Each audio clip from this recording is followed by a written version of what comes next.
Raphaël Maison, professeur de droit international à l'université d'Orsay, et moi-même intervenions aujourd'hui sur le thème choisi par Raphaël, c'est-à-dire le Conseil de la paix de Trump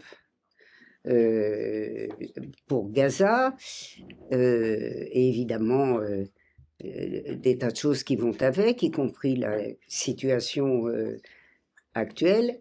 Il va de soi que Raphaël Maison a toutes les compétences pour traiter de la question, pour traiter du droit international, de Gaza et des autres attaques, des autres guerres non déclarées contre tel peuple et telle population, mais que je n'ai pas du tout les compétences. Je suis venu volontiers présenter Raphaël Maison parce que c'est une spécialiste du droit international, un ou une de ces spécialistes qui maintiennent l'honneur des enseignants de l'université de droit française, parce que depuis notamment octobre,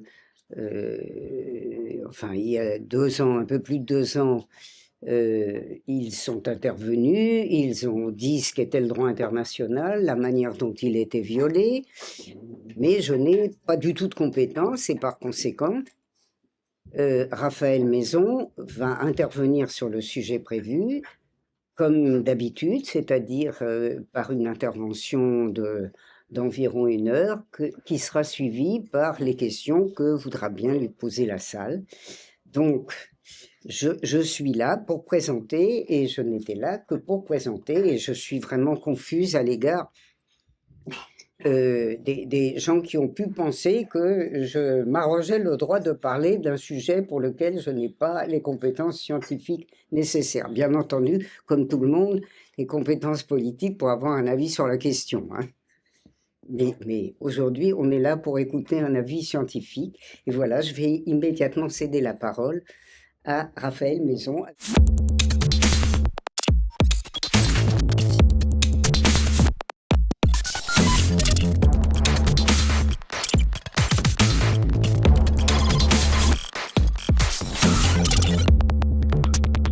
Donc, je voulais remercier vraiment le Café Marxiste de m'avoir invitée. Je suis vraiment, et c'est sincère, très heureuse d'avoir et honorée d'avoir été invitée parce que je viens pas dans la salle, mais j'écoute beaucoup des conférences du Café Marxiste. Et puis, j'écoute aussi beaucoup Annie en conférence et en visio. Donc, je salue le vidéaste, je crois qu'on dit comme ça, parce que c'est vraiment, j'apprends beaucoup. Annie est une source d'inspiration pour moi, à la fois dans les travaux scientifiques qu'elle fait, dans sa liberté de ton et dans son courage aussi d'expression. Donc elle est vraiment, mais je le dis sincèrement, une inspiration pour moi, donc je suis très heureuse d'être à ses côtés. Je voulais aussi vous dire que comme je vais évoquer un certain nombre d'éléments juridiques, mais je ne vais pas entrer dans le détail technique, ou je vais pas détailler toute la séquence qui nous intéresse parce que ça serait trop long. Donc je voulais vous dire que si vous voulez un peu plus d'informations juridiques, moi j'ai fait une espèce de veille sur Palestine depuis, je dirais, novembre 2023, qui a été publiée dans la revue Orient 21. Donc c'est accessible en ligne, donc vous pouvez aller voir ces articles sur la revue Orient 21, comme ça je leur fais un petit peu de publicité. Et puis je voudrais aussi, puisqu'on est dans un café, vous signaler, là c'est de la publicité pour une pièce de théâtre qui a été écrite et qui est jouée par des gens extraordinaires, qui jouent en ce moment, ça porte sur Palestine et Gaza, ça joue en ce moment au théâtre du Nord-Ouest, ça s'appelle Requiem pour Antigone, Aïcha Finance et Jean-Luc Migaud, et c'est vraiment sur Palestine, sur Gaza. Ils ne sont pas très connus, donc je vous invite à, si vous avez le temps, à aller à cette pièce qui est vraiment formidable. Donc les prochaines séances, c'est 1er avril, 5 avril, 19 avril, 21 avril. Vous avez encore 4 chances d'y aller. C'est un petit théâtre et c'est vraiment formidable. Ils ont écrit cette pièce qui est vraiment en rapport avec l'actualité. Ils la jouent depuis 2024 et je trouve que c'est extrêmement courageux aussi. Donc voilà, moi j'ai proposé comme sujet, quand j'ai été invitée donc pour ce café marxiste, j'ai proposé comme sujet donc le Conseil de la paix, c'est comme ça que ça s'appelle, de Donald Trump contre Gaza et contre l'ONU, parce que je pense que c'est un sujet extrêmement important. Mais bien entendu, on pourra, à l'occasion des questions ou du débat, évoquer la situation plus contemporaine, l'agression contre l'Iran. Bien sûr, on peut échanger sur ce point aussi, qui n'est pas sans rapport d'ailleurs. Mais moi, je pensais devoir parler de cette acceptation par l'ONU du plan Trump pour Gaza, et puis sa transformation du plan Trump pour Gaza en une prétendue nouvelle organisation internationale concurrente de l'ONU, qui s'appelle donc le Conseil de la paix, et qui est fondée par une prétendue charte du Conseil de la paix. Évidemment, on a repris l'idée de la charte des Nations Unies. Là, c'est la charte du Conseil de la paix.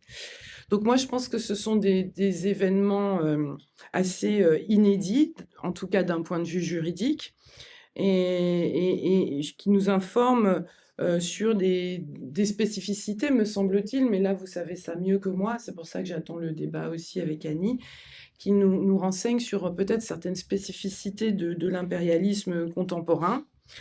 Et puis, comme je l'indiquais tout à l'heure, au cours des échanges, on pourra évoquer la question de l'agression en cours contre l'Iran, qui est en quelque sorte le point culminant de ce saccage du droit international, en tout cas des principes de la Charte des Nations Unies.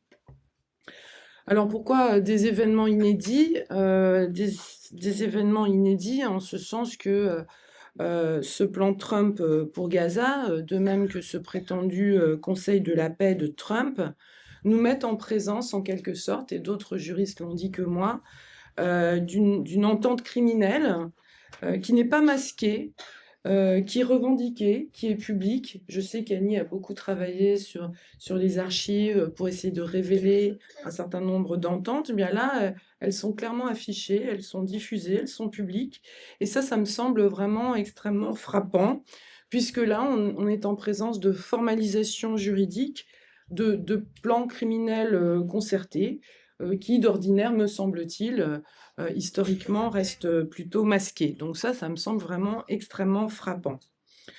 Donc on est en présence d'objets juridiques un peu, voire très inédits, qui sont également imposés par des moyens brutaux, très brutaux, des moyens assumés extrêmement brutaux, qui évidemment défient les principes classiques de la diplomatie. D'ailleurs, comme l'a récemment affirmé le ministre de la Défense américain, enfin qui s'est renommé ministre de la guerre et que certains appellent ministre des crimes de guerre, Pete Hegseth, je l'adore. S'agissant de l'Iran, il a dit « Nous négocions avec des bombes ». We negotiate with bombs. And we show no mercy. Nous n'aurons aucune merci, ce qui en soi, je le signale, déclarer qu'il ne sera pas fait de quartier, c'est déjà un crime de guerre, en fait. C'est comme menacer de l'emploi de la force, c'est déjà une violation de la Charte des Nations Unies. Donc là, c'est tout à fait intéressant à cet égard. Bon, évidemment, entre le plan Trump pour Gaza, dont je vais parler, et l'agression contre l'Iran, nous avons aussi été témoins de l'enlèvement du président Maduro, de l'accaparement revendiqué par Trump de ce qu'il prétend être son pétrole, du renforcement du blocus contre Cuba. Donc on est dans une séquence extrêmement violente. Donc c'est une sorte d'escalade, me semble-t-il, majeure, qui prend source, une source un peu immédiate dans le génocide de Gaza. Et les auteurs de ce génocide de Gaza se trouvent finalement gratifiés par le Conseil de sécurité des Nations Unies, tandis que l'escalade se prolonge, comme je viens de le dire, par l'agression du Venezuela, le renforcement du blocus de Cuba, l'agression contre l'Iran.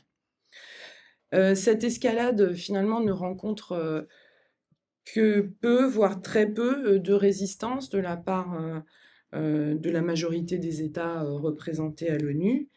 Et donc cette situation nous permet aussi d'interroger la nature des gouvernements représentés à l'ONU, l'étendue des pressions, des intimidations, de la corruption, tout ceci dressant un tableau quand même très effrayant, face auquel on peut se demander si seule la réalité du rapport de force sur le terrain permettra de mettre en échec ces plans annoncés et juridiquement formalisés. Bon, moi, je ne suis pas historienne, je ne suis pas économiste, donc je tenterai simplement de lire avec vous ces événements juridiques, mais je crois que la question des formes et des contenus juridiques permettent de soulever des réflexions historiques, économiques et politiques. Et là, j'espère qu'on pourra échanger parce que quand je fais des interventions, en général, j'apprends beaucoup du public. Donc, j'espère que vous n'hésiterez pas à intervenir pendant ou après. Alors, je commencerai par essayer de présenter, d'exposer ce qu'est ce plan Trump pour Gaza. Donc, ce sera mon premier point. Qu'est-ce que le plan Trump pour Gaza? Dans un deuxième temps, j'essaierai de vous expliquer comment il a pu s'imposer au Conseil de sécurité, ou ce que l'on sait de la manière dont il a été imposé au Conseil de sécurité. Et puis enfin j'évoquerai l'entente criminelle par-delà Gaza, c'est-à-dire la thématique de cette prétendue nouvelle organisation internationale qu'est le Conseil de la paix de Donald Trump.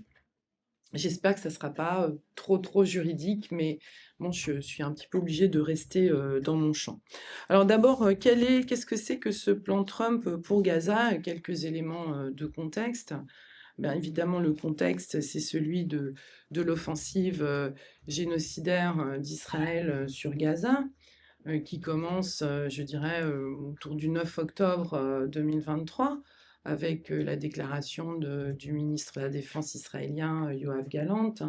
Il n'y aura pas d'eau, pas d'électricité, tout est bloqué, nous combattons des animaux humains. Donc ça, c'est l'annonce de ce qui va advenir. Le Conseil de sécurité, face à l'offensive israélienne, comme vous l'imaginez, le Conseil de sécurité des Nations Unies, vous savez qu'il y a des membres permanents qui ont un droit de veto, dont les États-Unis qui soutiennent évidemment Israël. Donc le Conseil de sécurité est bloqué, mais je dirais quand même qu'on évite, en octobre 2023, on évite tout de même une résolution validant la thèse de la légitime défense d'Israël et autorisant une coalition internationale à intervenir en soutien d'Israël contre ce qui était présenté notamment par la France comme l'équivalent de Daesh, puisque vous vous souvenez peut-être que le président Macron avait fait cette proposition d'une coalition internationale sur le mode de coalition internationale contre Daesh pour réagir aux attaques du 7 octobre. Donc on évite une résolution de ce type qui aurait validé la thèse de la légitime défense israélienne et qui aurait construit une coalition internationale. On l'évite. Il y a une proposition de résolution qui est présentée par les États-Unis en ce sens, mais elle n'est pas adoptée en raison des vétos de la Russie et de la Chine. Donc voilà, ça a quand même été relativement utile à ce stade, me semble-t-il. Et puis, je vais un petit peu vite, je dirais que la représentation occidentale de la situation à Gaza, elle change un petit peu. Cette représentation dominante, celle de la légitime défense d'Israël, cette représentation est partiellement transformée par l'entrée en jeu de certains États du Sud, notamment l'Afrique du Sud, qui, au soutien de la Palestine, saisit la Cour internationale de justice en décembre 2023 sur la base de la Convention sur le génocide. Donc ça a eu un rôle important puisque ça a fait entrer dans un petit peu, même si ça a été largement invisibilisé en France, ça a quand même fait un petit peu entrer dans le débat public le thème du génocide. Et donc, ça a fait un peu reculer la thématique de la guerre contre le terrorisme, la guerre de légitime défense contre le terrorisme. Alors, la Cour internationale de justice, elle a très rapidement rendu 3 ordonnances, 26 janvier 2024, 24 mars 2024 et 28 mai 2024. C'est peut-être 28 mars et 24 mai, j'ai un doute. 3 ordonnances dans lesquelles elle affirme qu'il y a un risque de génocide à Gaza. Et elle ne peut pas faire plus à ce stade, hein. Je pourrais répondre à des questions, mais elle ne peut pas dire autre chose au stade des mesures conservatoires que le risque. Donc elle dit qu'il y a un risque de génocide, ce qui fait entrer en vigueur un régime où tous les États doivent agir pour prévenir ce risque, hein. Donc je dirais que dès le 26 janvier 2024, tous les États savent qu'ils doivent agir pour prévenir le risque de génocide à Gaza, hein. Mais évidemment, ces ordonnances ont été, comme on dit de nos jours, invisibilisées. Il n'en a pas été question. Et je me souviens très bien que lorsque la première ordonnance a été rendue le 26 janvier, donc, j'avais été invitée pour une petite intervention sur RFI. Mais en fait, il y avait genre, ils ont passé 3 secondes et le reste du journal, c'était sur l'UNRWA, terroriste, qui a participé aux attaques du 7 octobre. Donc le même jour est sortie cette attaque contre l'UNRWA, l'Agence des Nations Unies pour les réfugiés palestiniens, ce qui a permis d'effacer finalement cette ordonnance qui était vraiment extrêmement importante. Donc je dis que dès le 26 janvier 2024, les États connaissaient leurs obligations, qui ont encore été précisées ensuite en raison de l'action d'un autre État, le Nicaragua. Le Nicaragua est aussi entré dans la danse judiciaire, si l'on peut dire, en saisissant la même Cour internationale de justice. Attention, c'est pas la CPI, c'est pas la Cour pénale, c'est la Cour internationale de justice. C'est très différent, je pourrais y revenir si vous le souhaitez. Donc là, c'est l'organe judiciaire principal des Nations Unies. Et donc le Nicaragua a décidé de saisir la Cour internationale de justice aussi cette fois pas contre Israël, mais contre l'Allemagne, en faisant valoir que l'Allemagne était complice du génocide, ou au moins n'exécutait pas son obligation de prévention du génocide en raison de la livraison d'armes et du définancement de l'UNRWA. Donc ça, c'était aussi une affaire extrêmement intéressante. Et moi, je pense qu'il faut saluer ces États du Sud parce que, vu le contexte, c'était des démarches judiciaires qui ne sont pas anodines, en fait, et qui génèrent des conséquences assez lourdes pour ces États. Vous voyez que l'Afrique du Sud a subi des pressions, le Nicaragua probablement aussi. J'ai entendu qu'hier, il y a eu un G7 en France. L'Afrique du Sud aurait dû être présente, mais les États-Unis je sais pas, ils ont demandé à la France de désinviter l'Afrique du Sud. Pourquoi? Parce que l'Afrique du Sud est en pointe sur ce sujet. Et donc, voilà un exemple des conséquences qu'elle peut subir. Et il y en a certainement d'autres qu'on ne connaît pas nécessairement. Donc, voilà, quand même, il faut saluer ces États du Sud qui ont essayé de faire ce travail.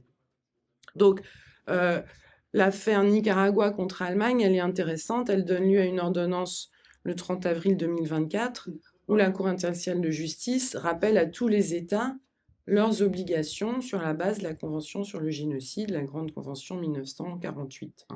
Donc je dirais que dès le 26 janvier, tous les États savent, et c'est encore réitéré le 30 avril, c'est encore plus clair dans l'ordonnance rendue contre l'Allemagne. Évidemment, peu d'États mettent en œuvre ces obligations de prévenir le génocide, qui ont été dites par la Cour. Certains le font, Colombie a pris des mesures, un certain nombre d'États du Sud ont pris des mesures, mais ils sont assez peu nombreux. Et en tout cas, les alliés d'Israël ne font rien. Vous savez qu'il a été longtemps question, on demande la suspension de l'accord d'association avec l'Union européenne, Israël-Union européenne. Bon, ça n'a pas du tout avancé, on n'a quasiment rien sur ce sujet. Donc la plupart des États n'ont pas réagi. Et bon, c'est peut-être pas complètement étonnant en ce sens que, certes, c'est un génocide commis par Israël, mais avec le soutien actif des États-Unis, et qui sont la première puissance militaire mondiale. Donc, c'est pas, je dirais, n'importe quel génocide. Donc, ça explique aussi, sans doute, l'absence de réaction d'un grand nombre d'États. Alors, on a aussi juridiquement un autre élément extrêmement important, c'est l'avis, tout ça c'est des éléments de contexte. Là, c'est un avis de la même juridiction, l'avis de la Cour internationale de justice, de juillet 2024. Je vais pas en dire trop de choses parce que ça serait trop long, mais je pourrais revenir dessus si vous avez des questions. C'est un avis demandé par l'Assemblée générale en 2022, qui est rendu le 19 juillet 2024, qui est vraiment extrêmement important et qui est très largement fondé sur quelque chose dont on parlait plus du tout à partir de, en octobre 2023, en novembre, en décembre, il n'était plus du tout question de cela, mais là, la Cour remet au cœur du sujet la question du droit du peuple palestinien à disposer de lui-même, et plus généralement du droit des peuples colonisés ou opprimés à disposer d'eux-mêmes. Donc cet avis de juillet 2024, il est vraiment crucial. Il est centré sur le droit du peuple palestinien à disposer de lui-même. Et la Cour, dans cet avis, affirme que c'est la première fois que c'est dit clairement, donc pour ça que je dis que c'est important, que l'occupation israélienne des territoires palestiniens est gravement illicite. C'était pas clair, hein, pas complètement clair avant. Donc c'est vrai, hein, juridiquement, il y avait des... Alors, les pratiques israéliennes étaient considérées comme illicites, mais l'occupation en elle-même, pas nécessairement. Hein, c'est ça. La colonisation, la violation des droits de l'homme, tout ça, on le savait, mais juridiquement, il n'était pas dit que l'occupation en elle-même était illicite. C'est ça qui est vraiment nouveau dans la vie, et c'est illicite pourquoi? Parce que ça viole la charte, parce que la Cour assimile l'occupation à une annexion, donc c'est une violation de la charte, et puis la Cour nous dit que c'est une violation permanente du droit du peuple palestinien à disposer de lui-même. Et je trouve que c'est très important parce que ce droit avait complètement disparu dans les débats occidentaux après le 7 octobre 2023. Hein. Le droit des peuples n'existait quasiment plus. Donc là, illicéité de la présence d'Israël, et la Cour nous dit Israël doit se retirer dans les plus brefs délais, doit démanteler les colonies au plus vite, immédiatement, démanteler les colonies immédiatement et réparer tous les dommages causés. Très important depuis 67, vous imaginez. Donc c'est très important cette thématique de la réparation. Et vous voyez d'ailleurs qu'elle réapparaît dans les demandes iraniennes actuelles. Une des premières demandes, c'est réparation des dommages causés. Parce qu'en général, c'est plutôt omis cette question de la réparation. Donc c'est un avis très important qui affirme la responsabilité d'Israël, exige la réparation, exige le retrait et exige le démantèlement des colonies et aussi le démantèlement du système de ségrégation raciale, puisque la Cour valide finalement le discours des associations sur l'apartheid et des Palestiniens sur l'apartheid, en disant qu'en effet, il y a un système de ségrégation raciale dans le territoire palestinien occupé, et donc qui doit être démantelé. Et par ailleurs, la Cour internationale de justice, comme si vous voulez, ces normes sont des normes en droit international extrêmement importantes, dites impératives, c'est ce qu'on appelle du jus cogens, dans le jargon du droit international, du droit impératif, ça génère des obligations non seulement pour Israël, mais pour tous les États. C'est-à-dire que tous les États doivent prendre un certain nombre de mesures, parce que la Cour imagine bien qu'Israël ne va pas s'exécuter tout seul, donc les États doivent prendre un certain nombre de mesures pour contraindre Israël à se retirer. Alors, pas le recours à la force, il n'est pas question de recours à la force, mais des mesures économiques, des mesures militaires du type cessation de l'aide militaire, cessation... voilà, donc il y a toute une série de mesures qui doivent être prises, nous dit la Cour internationale de justice, et ceci est repris dans une résolution de l'Assemblée générale du 18 septembre 2024 qui précise encore les obligations de tous les États membres des Nations Unies, visant à obtenir le retrait d'Israël.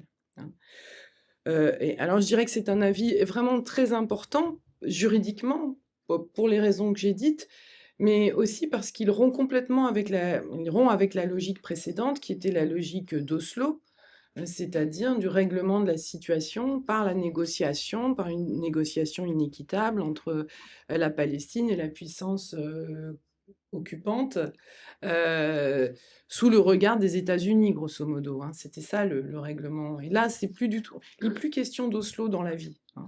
C'est assez impressionnant, en fait.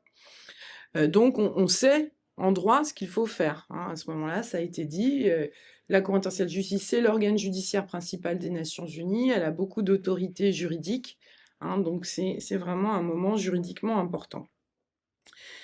Plus la résolution de l'Assemblée générale du 18 septembre qui complète l'avis de la Cour. Évidemment, malheureusement, peu d'États, encore une fois, ont respecté leurs obligations. Alors, il y en a certains qui ont créé ce qu'on appelle le groupe de la Haye, un certain nombre d'États du Sud, avec l'Afrique du Sud, la Colombie, ont créé ce groupe de la Haye, mais c'est à peu près 9-10 États, hein, qui ont affirmé qu'ils respecteraient ces obligations. C'est donc très, très minoritaire.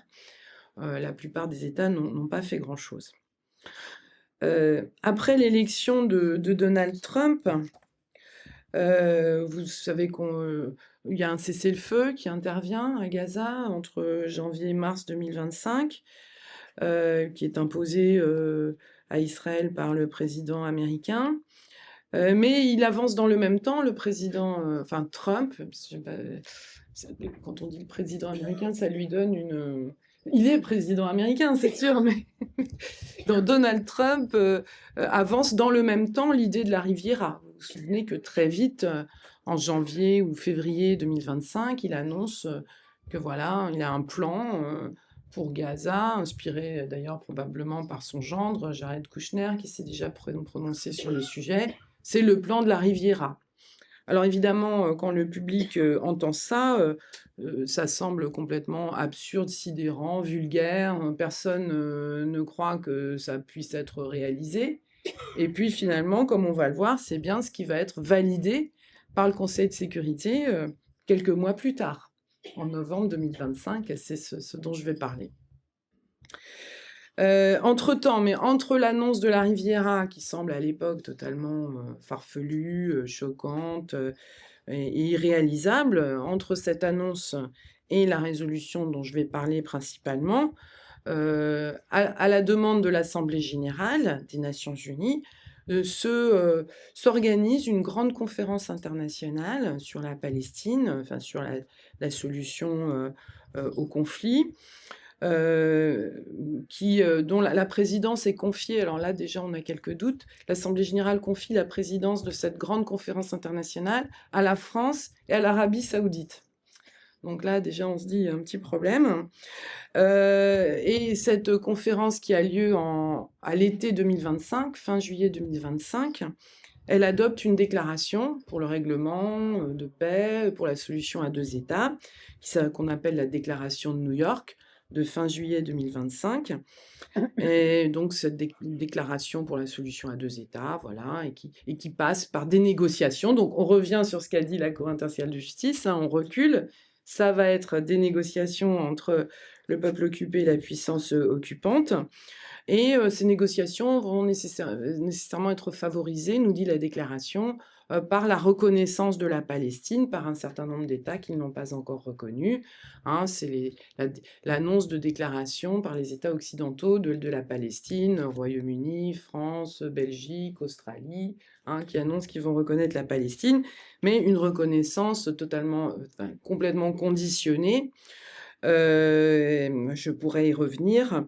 Ils annoncent la reconnaissance d'un État palestinien qui, en fait, quand on lit la déclaration, n'est pas un État. Hein, il est complètement diminué. Donc, c'est assez factice. Et cette déclaration de New York, globalement, elle est peu convaincante, évidemment, puisqu'on revient au processus d'Oslo, en quelque sorte. Et elle exige aussi, cette déclaration, elle exige, bien sûr, ça c'est vraiment le point toujours central à l'heure actuelle, elle exige le désarmement. Hein, le désarmement des groupes palestiniens, ça c'est vraiment incontournable, hein, dans tous les documents qu'on va voir. Donc on exige le désarmement des groupes palestiniens au profit d'un État qu'on va reconnaître, qui lui-même devra être désarmé, en fait. Hein. Donc, en général, quand on exige le désarmement de groupes, c'est pour qu'ils remettent leurs armes à un État. Voilà. Là, c'est pas du tout ça, c'est désarmer pour constituer un État démilitarisé. Et devant obéir à un agenda économique extrêmement libéral par ailleurs, et où tout le monde ne pourra pas se présenter aux élections, hein, dans la déclaration de New York. Seuls ceux qui sont d'accord avec...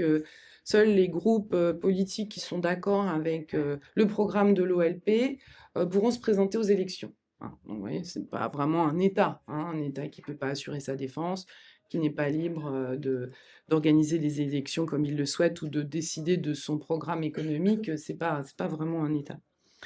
Donc moi, j'ai appelé ça un État fantoche, en fait. Hein. Bon. Donc cette déclaration de New York, elle vient surtout tenter, me semble-t-il, à l'époque, c'est ce que je pensais, je continue à le penser, d'enterrer les principes qui ont été dits par la Cour internationale de justice et repris par l'Assemblée générale. Hein. C'est la responsabilité d'Israël, retrait du territoire occupé, réparation, etc. Il n'en est plus du tout question. Dans la déclaration de New York, ça a complètement disparu. Donc là, on est fin juillet 2025. Comme vous le savez, à ce moment-là, le génocide continue, il s'intensifie. Les opinions publiques se consolident contre Israël.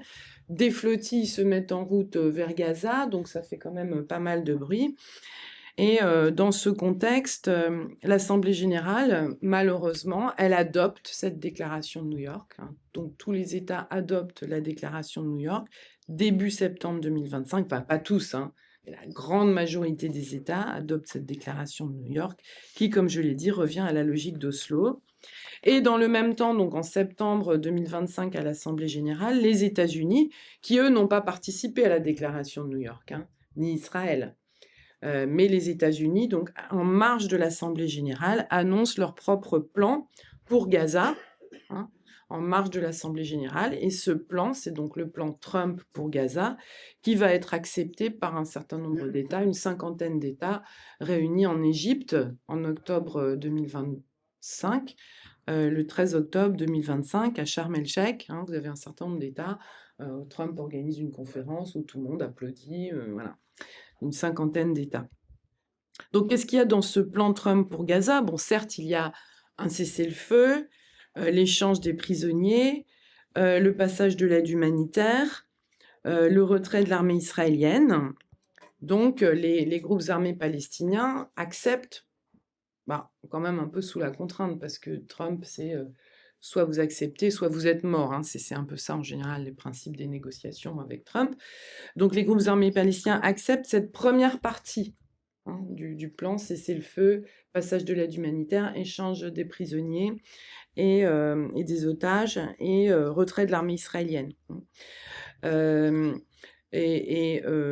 Israël s'y conforme, quoique très partiellement, puisque vous savez que le cessez-le-feu n'est pas vraiment un cessez-le-feu, que l'aide humanitaire continue de ne pas passer, et donc on est toujours en présence d'un siège de Gaza, avec une occupation israélienne du territoire qui s'est étendue. Je crois que c'est 60% maintenant du territoire de Gaza, donc on ne peut pas dire qu'on soit vraiment en présence d'un cessez-le-feu, et on ne peut pas dire non plus que le génocide soit terminé, puisque le génocide se prolonge dans ce siège et dans la torture.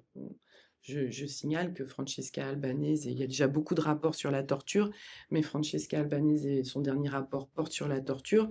Je ne l'ai pas encore lu parce que je sais que, d'abord, je n'ai pas eu le temps, et puis je sais que la torture des prisonniers palestiniens a atteint un niveau de barbarie absolument extraordinaire.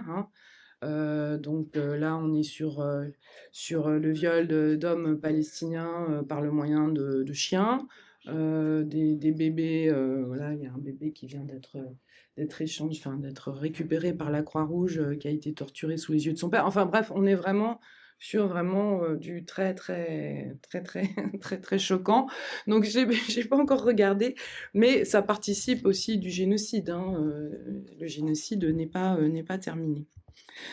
Donc la logique, ce qui pose problème dans le plan Trump, c'est pas tellement ce que je viens de dire, la première phase, qui est à la limite acceptable, hein.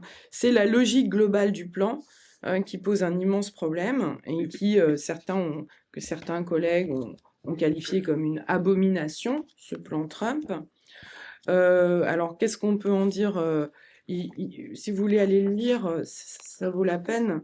Il est annexé à la résolution 2803 qu'on trouve sur le site de l'ONU. Donc, c'est un très bon document à lire pour les étudiants, pour faire un commentaire de texte. C'est vraiment assez exceptionnel.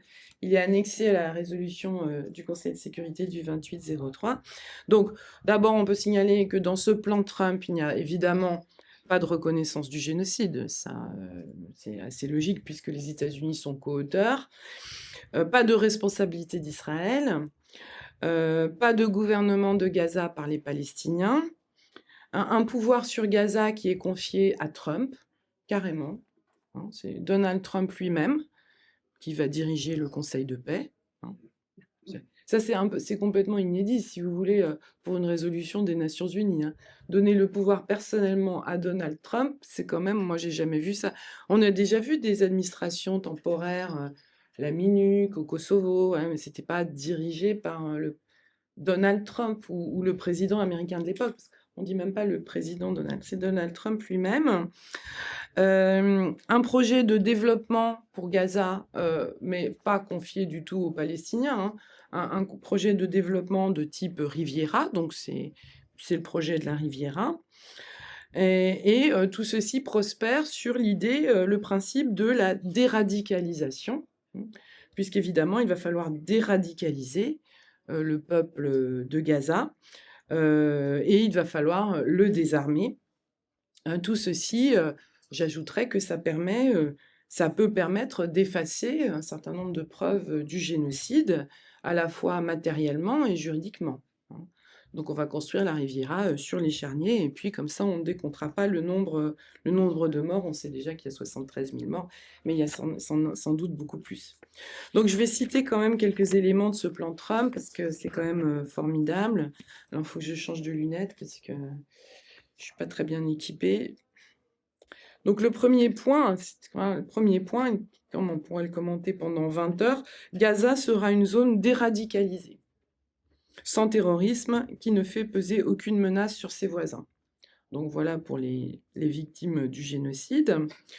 Ensuite, nous avons l'annonce économique qui est quand même assez... Ça, c'est le point 1. Le point 9, vous avez donc le comité qui gouvernera Gaza. C'est un nouvel organe international, le Conseil de paix, dirigé et présidé par le président Donald J. Trump, et dont les autres membres, y compris des chefs d'État, seront annoncés ultérieurement. L'ancien Premier ministre Tony Blair en faisant partie. Il est déjà dans le coup. Cet organe guidera la reconstruction de Gaza et en organisera le financement, afin d'assurer une gouvernance moderne et efficace, et d'attirer les investissements, bien sûr. Alors au point 10, vous avez une petite idée de ce qui va être fait. Ensuite, ça va être précisé par Jared Kushner lors du Forum économique de Davos. Un plan Trump de développement, ça c'est le point 10, un plan Trump de développement économique visant à reconstruire et à dynamiser Gaza. C'est vrai, c'est un peu plat ce qui se passe à Gaza. Sera élaboré par un groupe d'experts ayant contribué à la naissance de villes prodigieuses parmi les plus modernes et prospères du Moyen-Orient. Donc, vous voyez, ça va être type, je sais pas, Doha, Bahreïn, etc. On voit ce que ça donne à l'heure actuelle. Nombre de projets d'investissement intéressants. Parce que le langage, il est à la fois horrible et un peu enfantin en même temps, c'est assez bizarre. Nombre de projets d'investissement intéressants et d'idées de développement prometteuses émanant de groupes internationaux animés de bonnes intentions seront examinés. Le but étant d'élaborer... Oui, heureusement qu'il le précise. Le but, déjà, c'est suspect déjà de le préciser. Le but étant d'élaborer un cadre régissant à la fois les questions de sécurité et les questions de gouvernance qui soient à même d'attirer, de faciliter des investissements, générateurs d'emplois, de débouchés et d'espoir pour la future Gaza. Donc c'est clair, c'est pas les Palestiniens qui vont décider de...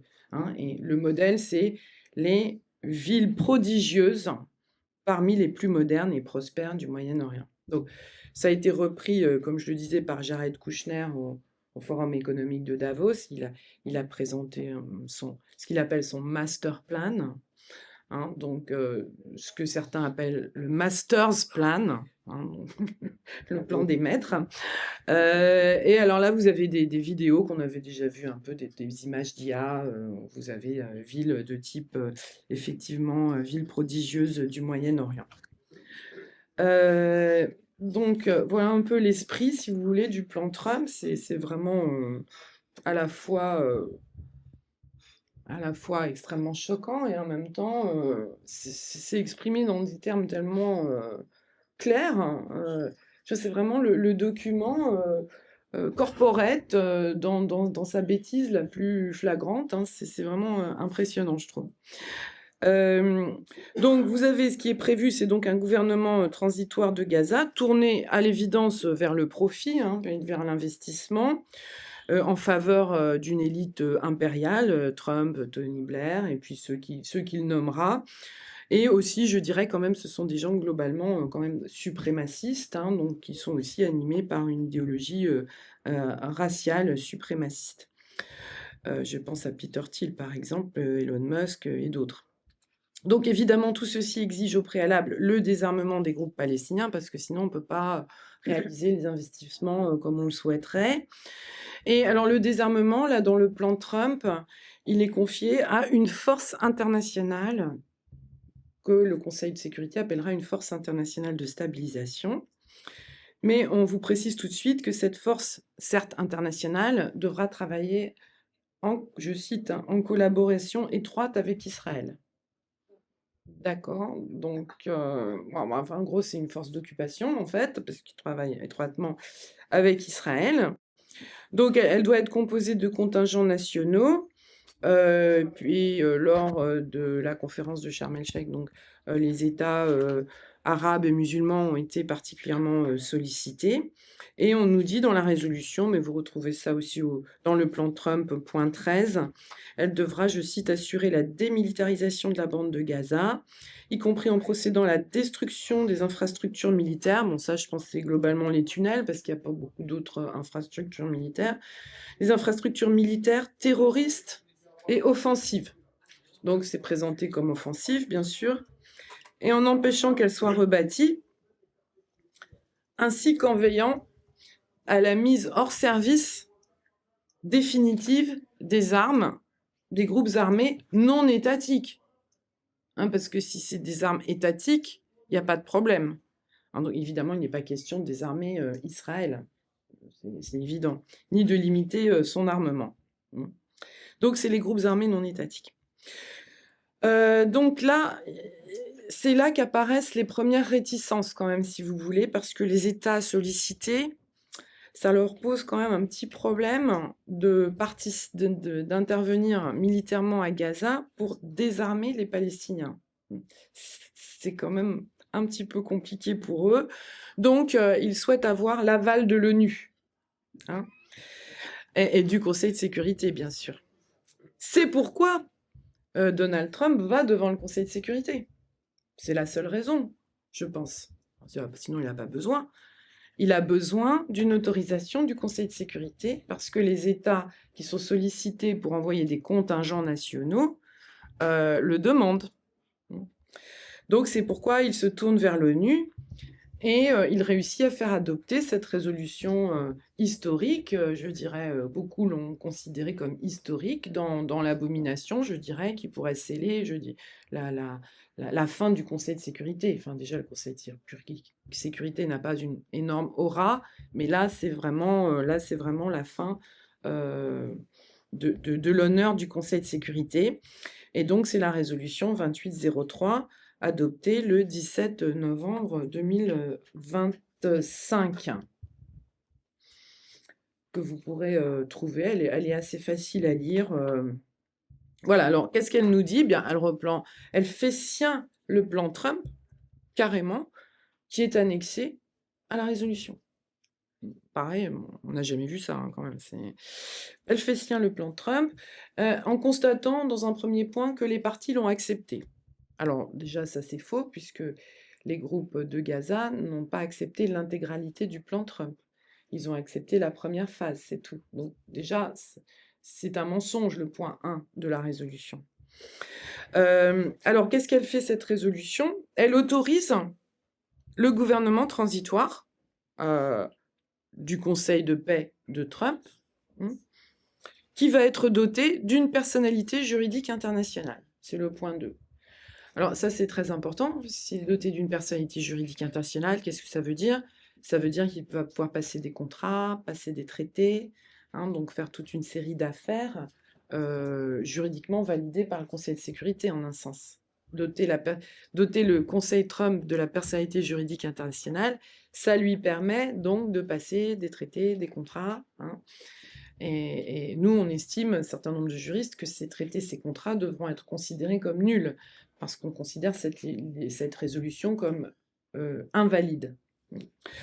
Donc, personnalité juridique, alors on appelle le Conseil de sécurité aussi, demande à une institution que j'imagine vous aimez bien aussi, demande à la Banque mondiale de contribuer au financement du grand projet. Ça, c'est le...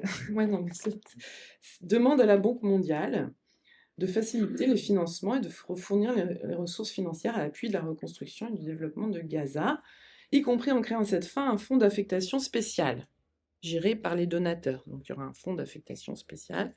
Voilà, donc la Banque mondiale entre dans la danse, et les États sont donc autorisés à employer la force, ça c'est le point 7, donc les États dont vont relever les contingents nationaux qui participent de cette force internationale, entre guillemets, sont autorisés donc à employer la force, c'est paragraphe 7, point 7 de la résolution, pour désarmer les Palestiniens et détruire les structures, voilà. Voilà, Trump a obtenu complètement gain de cause, il a rassurer les États qu'il a sollicités pour participer à la force internationale.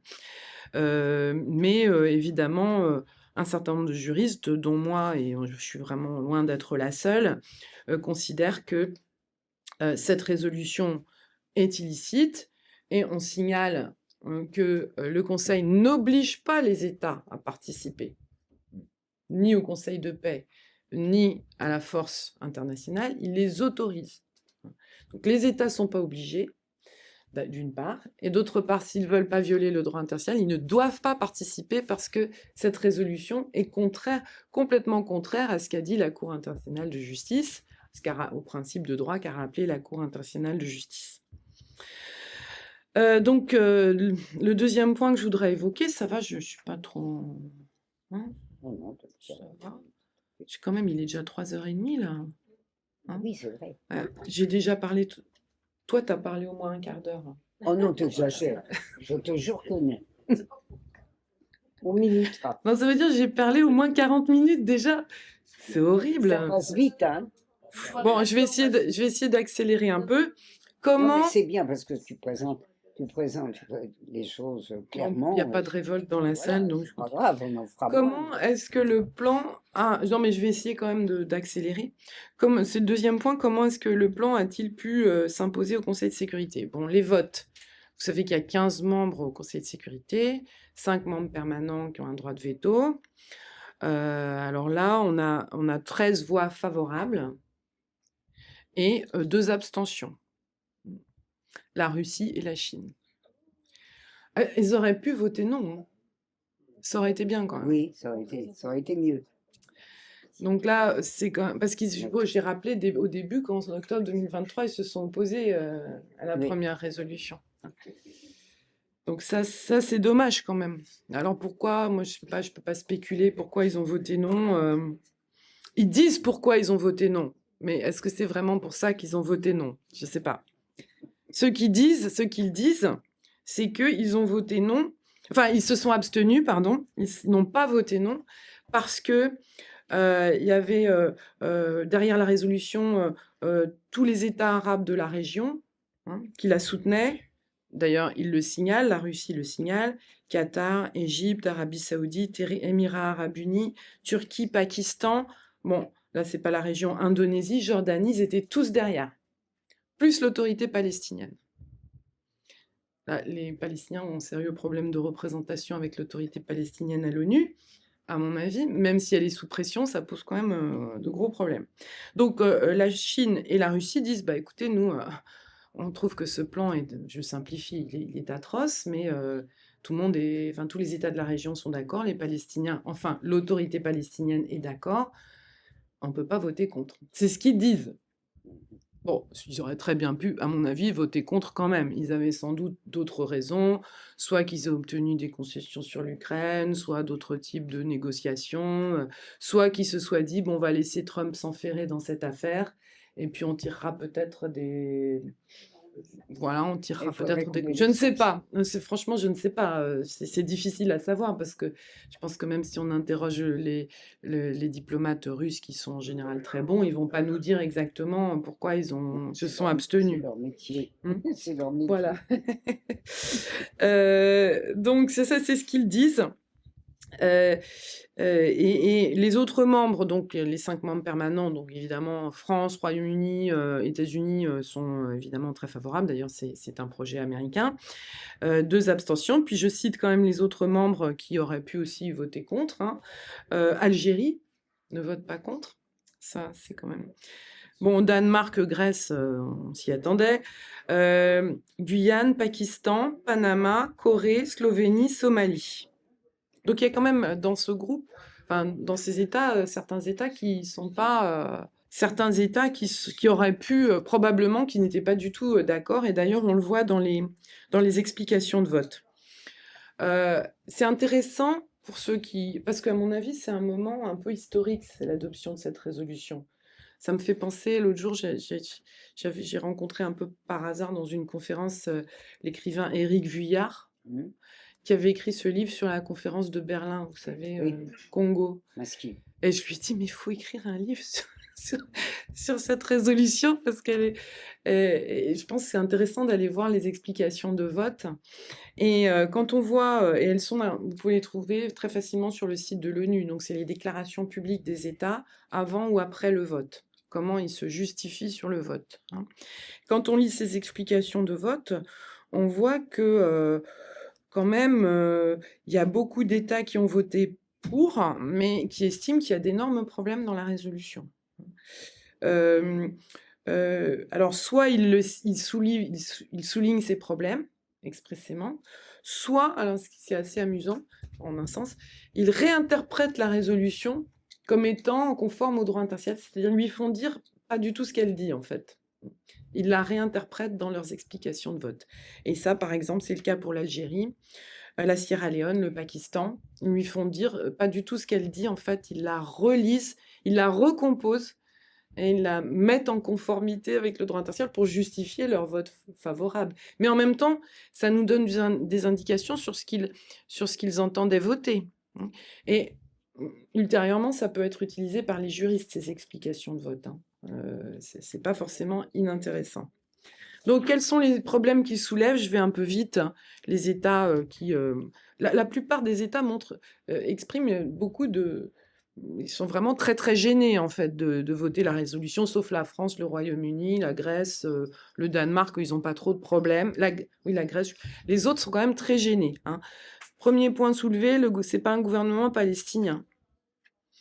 Et c'est un gouvernement provisoire qui va empiéter sur les choix souverains du peuple palestinien.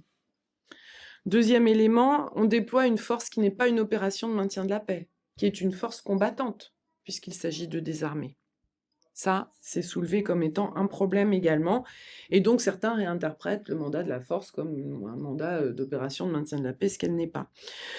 Troisième point, la nature faussement transitoire du gouvernement et le renoncement à la solution aux 2 États, qui est contesté aussi. Quatrième point, Trump, gouverneur de Gaza. Ça, évidemment, c'est signalé aussi, mais pas sous cette forme. D'un point de vue rhétorique, on insiste plutôt sur l'imprécision des mandats. Hein. Les mandats ne sont pas précis, on met l'ONU à l'écart, mais ça, c'est une contestation du gouverneur de Gaza, Trump, en fait. Et puis, si on regarde globalement, il y a quand même en tout 14 États aussi qui réaffirment que le droit international applicable doit continuer à s'appliquer, reste en vigueur. Et la Sierra Leone précise, je cite, un point important juridiquement, hein, l'autorité du Conseil de sécurité n'est pas sans limite.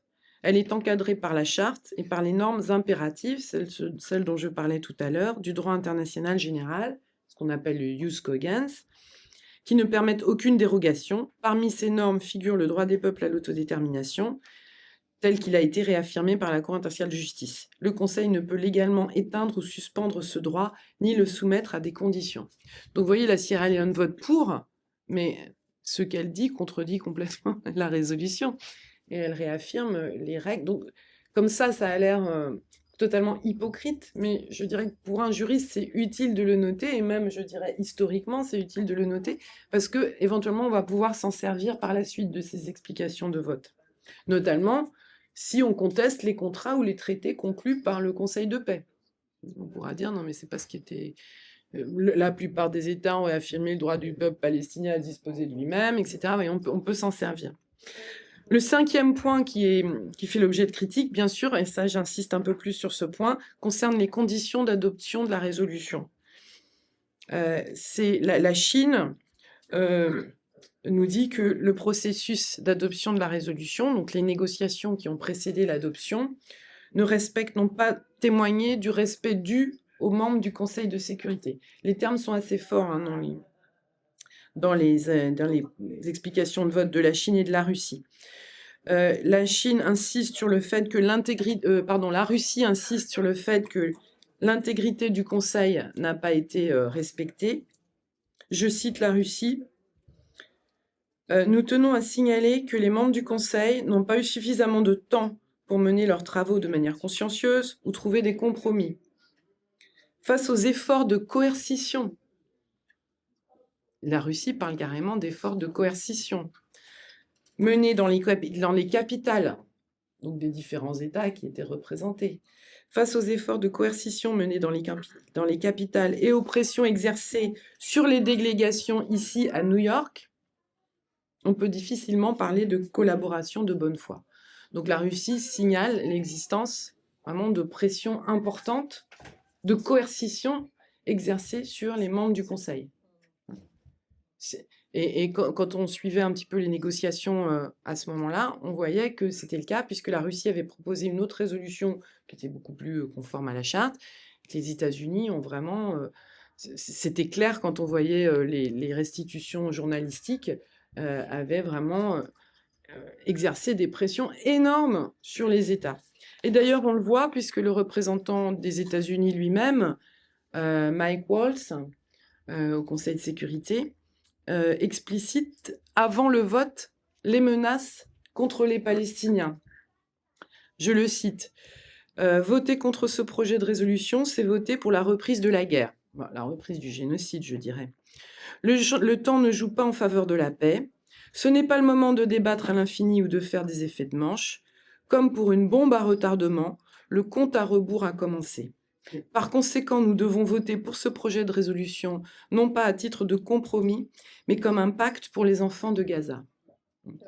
Donc ça veut dire, si vous ne votez pas, les bombardements intensifs reprennent et les enfants de Gaza vont tous mourir. Hein. Donc c'est quand même dans ces circonstances que les États votent, si vous voulez. Hein. Donc c'est extrêmement problématique. On est en présence d'un accord originel qui est, par-delà le contenu, on est en présence d'un accord originel, le plan Trump, soi-disant accepté par les partis, qui est conclu sous la contrainte et qui est validé par une résolution adoptée, à mon avis aussi, en raison des menaces proférées contre le peuple palestinien de Gaza. Bon, ça ne peut pas être valide en droit international. Et ça, on en a des exemples historiques. Un traité conclu sous la contrainte est considéré comme nul. Et ça doit être le cas aussi pour une résolution du Conseil de sécurité.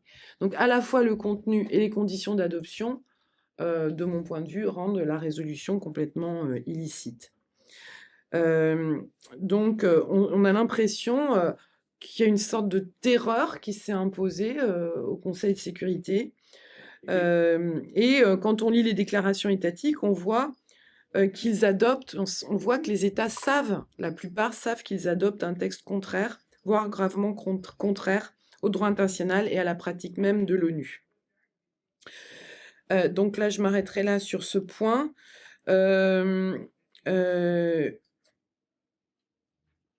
Mais je pense que c'est important de souligner ces explications de vote pour si l'application du texte sur le terrain exprimait tout son potentiel d'oppression, on pourrait s'en servir, tout comme on pourrait se servir de la résolution de l'Assemblée générale adoptée après le 3 décembre 2025, qui ne condamne pas évidemment le Conseil de sécurité, mais se félicite seulement, s'agissant de la résolution 2803, se félicite seulement que de l'accord de cessez-le-feu.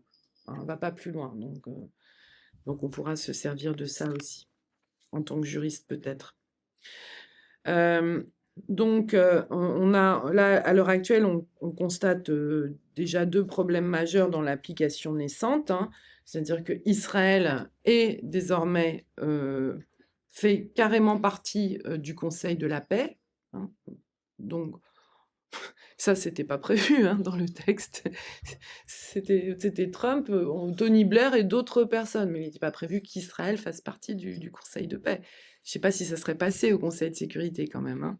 Donc maintenant, Israël fait partie du Conseil de paix. Ça n'a jamais été explicitement autorisé ni annoncé, même si on pouvait l'imaginer. Et puis, le Conseil de paix cherche à s'étendre par-delà Gaza maintenant, hein. Alors, je signale, avant de passer à mon 3e point, je vous signale aussi qu'il y a une récente réunion du Conseil de sécurité, le 24 mars, sur l'avancement du projet. Alors, le haut représentant pour Gaza au sein du Conseil de la paix, donc le haut représentant désigné par Donald Trump, qui est un diplomate bulgare, qui s'appelle Mladenov. C'est quand même problématique d'assumer ses fonctions. Il était ancien coordinateur spécial de l'ONU pour le processus de paix au Moyen-Orient.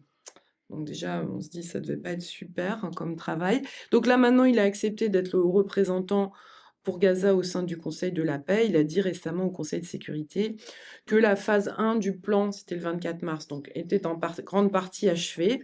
Et il a demandé au Conseil de sécurité de réaffirmer, je cite, c'est quand même toujours la même thématique, que le désarmement à Gaza est la seule voie à suivre permettant la reconstruction et le retrait militaire israélien. Donc pour reconstruire, il faut désarmer. Et en attendant, tous les matériaux de construction continuent d'être interdits. Israël ne laisse pas passer les matériaux de construction, ni toute une série d'équipements, je dirais, de soins, de santé, etc. Hein. Donc on vous dit, là, si vous voulez reconstruire, là, il faut désarmer. Mais de toute façon, on reconstruira la Riviera. On ne vous laissera pas, vous qui êtes à Gaza, les gens de Gaza, c'est pas vous qui allez reconstruire, ça sera fait sur les plans des experts que j'ai cités tout à l'heure. Donc à l'heure actuelle, on a le 18 février, Trump a annoncé que 5 États participeraient à la force. Ils se sont quand même pas précipités, hein. Parce que pour leurs opinions publiques, dans certains cas, c'est peut-être un peu... Indonésie, Maroc, bon ça ne nous surprend pas tellement, Kazakhstan, Kosovo, Albanie, donc un peu des États vassaux des États-Unis, qui ont accepté de participer. La force serait commandée par un général américain, bien sûr, Jasper Jeffers, mais elle n'est pas encore déployée, le désarmement n'est pas acquis, hein. Si l'on en croit le haut représentant pour Gaza qui vient de s'exprimer au Conseil de sécurité. Donc, je dirais que c'est loin d'être mis en place, ce système, hein. Il est quand même loin d'être mis en place. Ceci dit, si ce n'est pas ça qui est mis en place, ce ne sera pas forcément beaucoup mieux, puisque ce sera le prolongement de l'occupation. Mais vous voyez que là, les États ne se sont pas quand même précipités pour composer cette force. Alors, moi, dernier point, je voudrais évoquer l'entente criminelle par-delà Gaza. C'est le 3e point, donc le Conseil de la paix, puisque fort de ce succès, entre guillemets, succès au Conseil de sécurité, hein, l'administration Trump va prolonger l'offensive sur le terrain prétendument juridique. Et quelques jours avant le sommet privé de Davos, le Forum économique mondial, en janvier 2026, il annonce, Donald Trump, l'élaboration d'une charte du Conseil de la paix. Cette charte, elle part du plan Trump pour Gaza, mais elle excède la question de Gaza. Donc, elle n'a pas de base dans la résolution 2803 que j'ai citée. Le Conseil de paix pour Gaza a une base, malheureusement, dans la résolution 2803. Là, non. Mais bien sûr, on entretient la confusion. La confusion est sciemment entretenue. Donc là, on est en présence d'une situation où, après avoir tenté de masquer le génocide sous la Riviera, maintenant, il s'agit de recomposer l'ordre mondial autour de Donald Trump et de son clan affairiste en créant une nouvelle organisation internationale, concurrente des Nations Unies. Ça, c'est le plan de la charte du Conseil de la paix, qui, je le répète, n'est pas basée sur la résolution 2803. Donc là, on nous présente cette nouvelle charte. Moi, je dirais une charte mafieuse. L'article 1 définit sa mission, je le cite, « Le Conseil de la paix est une organisation internationale qui vise à promouvoir la stabilité, à rétablir une gouvernance fiable et légitime et à garantir une paix durable dans les régions touchées ou menacées par les conflits. » Donc, si vous voulez, c'est hyper large, touché ou menacé. Donc, évidemment, ça va couvrir l'Iran. Bon courage. Présidé par Donald Trump, bien sûr, ce Conseil de la paix, qui désignera lui-même son successeur.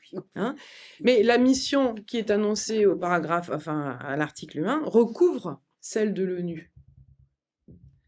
Et ça, si vous voulez, c'est pas possible, en fait, en droit. Contrairement à ce qu'a dit Antonio Gutiérrez, qui décidément n'est pas très offensif, la première réaction du secrétaire général de l'ONU, avant Davos, ça a été de dire que les États sont libres de s'associer en différents groupes. Non, en fait, non. En fait, non, parce que dans la charte de l'ONU, et ensuite il a quand même un peu évolué, il n'a pas été à Davos parce qu'il avait un rhume, mais il a fait des tweets un peu mieux après. Il a dit « La charte de l'ONU est un pacte qui nous lie tous les pays doivent s'y conformer pleinement et fidèlement. » Donc, si vous voulez, la charte de l'ONU organise sa supériorité sur tout autre traité ultérieur qui pourrait être conclu et qui porterait sur le même objet. C'est l'article 103 de la charte qui est assez connu, qui pose la primauté de la charte des Nations Unies. Donc, c'est pas possible juridiquement de créer une organisation internationale concurrente sans mettre un terme à la charte. Donc là, on a évidemment un énorme problème. Alors, néanmoins, cette prétendue nouvelle organisation internationale, je signale que le traité constitutif est déposé non pas auprès du secrétaire général de l'ONU, bien sûr, mais auprès des États-Unis. Elle est inaugurée officiellement le 19 février 2026. Alors, je vous avoue que je n'ai pas encore eu le temps de regarder la séance d'inauguration que vous pouvez voir en direct sur Internet. Enfin, vous pouvez voir la vidéo. Ça dure 2h30. Il paraît que Trump dort pas mal pendant la séance, mais il faut regarder les interventions des différentes personnes, c'est très intéressant. J'avoue que j'ai pas encore eu le temps de le faire, mais notamment l'intervention du président de la Banque mondiale, qu'est-ce qu'il dit, voilà. Donc ça vaut la peine d'aller regarder ça. Donc cette inauguration officielle. Alors certains analystes ont parlé, j'arrive pas trop à traduire, Annie, tu vas peut-être m'aider, de corporate coup. De corporate coup. Un coup d'État. Un coup d'État par les entreprises. Du capital. Du capital financier. Voilà. Un coup d'État du capital financier, corporate coup. Qui a appelé ça comme ça? Pas mal de gens, notamment Finkelstein, je crois. Mais d'autres aussi. Lui aussi, c'est Finkelstein. Finkelstein, si tu préfères, on ne sait plus comment dire. Je suis désolée, mais on ne dit pas Einstein. Mais en anglais, c'est comme ça, non, la prononciation. Écoute, c'est récent alors. On dit Einstein aussi. Ah bon? Non. Ok, mais là je parlais pas d'Epstein en l'occurrence. Donc en tout cas, l'Union européenne n'y participe pas, mais elle a décidé d'être représentée comme observatrice. Ça a suscité des protestations d'ailleurs de la France, pour une fois c'était plutôt bien. Donc alors je vous fais un petit point sur cette pseudo-organisation. Elle intègre, en profitant de la confusion créée donc par la résolution 2803, elle intègre des représentants autorisés par l'ONU, donc j'ai dit le président de la Banque mondiale, qui s'appelle Ajad Banda, qui a un profil vraiment très très très corporate, même s'il est d'origine sikh indienne. La danoise Sigrid Kaag, qui a été coordonnatrice de l'aide humanitaire de l'ONU pour Gaza, y participe. C'est un peu triste. Alors, de nombreux autres candidats spontanés apparaissent. Vous pouvez aller regarder le site de Board of Peace. Moi, j'ai consulté ce matin. Donc, vous avez des individus qui sont à l'évidence liés à un certain monde des affaires. Alors, évidemment, le gendre, Jared Kushner, qui apparemment a déjà fait beaucoup de profits. Le copain de golf, Steve Witkoff, donc les acolytes de Donald Trump. Tony Blair, bien sûr, d'autres affairistes, souvent milliardaires, qui sont représentés dans un conseil d'administration de l'organisation internationale, un executive board. Alors, je les cite quand même. Vous avez aussi, par-delà ceux que je viens de citer, Martin Edelman, qui est un Américain, juriste spécialisé dans l'immobilier, conseiller des Émirats arabes unis. Vous avez Mark Rowan, qui est le PDG d'Apollo Global Management, un fonds d'investissement, qui, semble-t-il, aurait entretenu des liens avec Jeffrey Epstein, ce qu'il dément. Donc certains parlent, vous savez maintenant, certains parlent de l'Epstein Class dans les médias critiques américains, et puis c'est repris aussi par d'autres États. Le conseil d'administration spécial Gaza Executive Board, comprend en plus, s'agissant donc des représentants du capital, Michael Eisenberg, j'ai regardé sa bio ce matin, israélo-américain, PDG d'un autre fonds d'investissement, un homme d'affaires israélo-chypriote, Yakit Gabay, ainsi que des diplomates qataris, turcs, un général égyptien. Waouh, c'est vraiment superbe. Ça donne vraiment envie de participer à l'organisation. Des États sont invités donc à composer le Conseil de paix lui-même, donc présidé par Donald Trump. Là, il y a une 60aine d'États ont été invités, mais pas tous les membres des Nations Unies. Ils n'ont pas tous été invités. Notamment, on remarque qu'aucun État d'Afrique subsaharienne n'a été invité. Comme c'est des suprémacistes, c'est un peu normal. Ils n'ont pas du tout sollicité, semble-t-il. Et au moment où ils ont été invités, les États, donc, il a été dit que l'entrée dans l'organisation exigeait le paiement d'1 milliard de dollars. Si on veut être un membre permanent, il faut payer donc 1 milliard de dollars. Probablement au profit de Donald Trump, même si la charte, il y a une charte qui est assez sommaire, n'en dit rien. J'imagine que l'argent est déjà probablement confié à un fonds qatari, comme pour le produit de la vente du pétrole du Venezuela. Donc vous voyez, vraiment, c'est vraiment le système vraiment mafieux, quoi. Donc alors l'invitation, citons les États qui ont accepté cette superbe invitation tout de même, par ordre alphabétique en anglais, l'Albanie, l'Argentine, l'Arménie, l'Azerbaïdjan, Bahreïn, Biélorussie. Là, j'ai pas bien compris. Ouais, je pense que ça doit être pour espionner un peu ce qui se passe au profit de la Russie, je suppose. La Biélorussie, la Bulgarie, le Cambodge, l'Égypte, Salvador, la Hongrie, l'Indonésie, Israël. J'ai dit Israël, bien sûr, est membre du Conseil. Oui, mais c'était pas prévu s'agissant de Gaza. La Jordanie, Kazakhstan, Kosovo, Koweït, Mongolie, le Maroc, bien sûr, le Pakistan, le Paraguay, le Qatar, l'Arabie Saoudite, la Turquie, Émirats Arabes Unis, l'Ouzbékistan, le Vietnam. Ouais, le Vietnam, j'ai pas trop compris non plus, mais ils ont dû obtenir quelque chose. En matière de droit de douane, peut-être. Voilà, ils ont obtenu quelque chose. Donc, cette prétendue organisation, ses statuts demeurent très flous, évidemment. Est-ce qu'elle a un avenir? Je sais pas, des fois on est optimiste, des fois on est pessimiste. Moi, je pense que ce corporate coup contre les Nations Unies n'a pas vraiment de chance de s'imposer, en fait. Mais moi, j'y crois pas trop, mais bon, on ne sait jamais.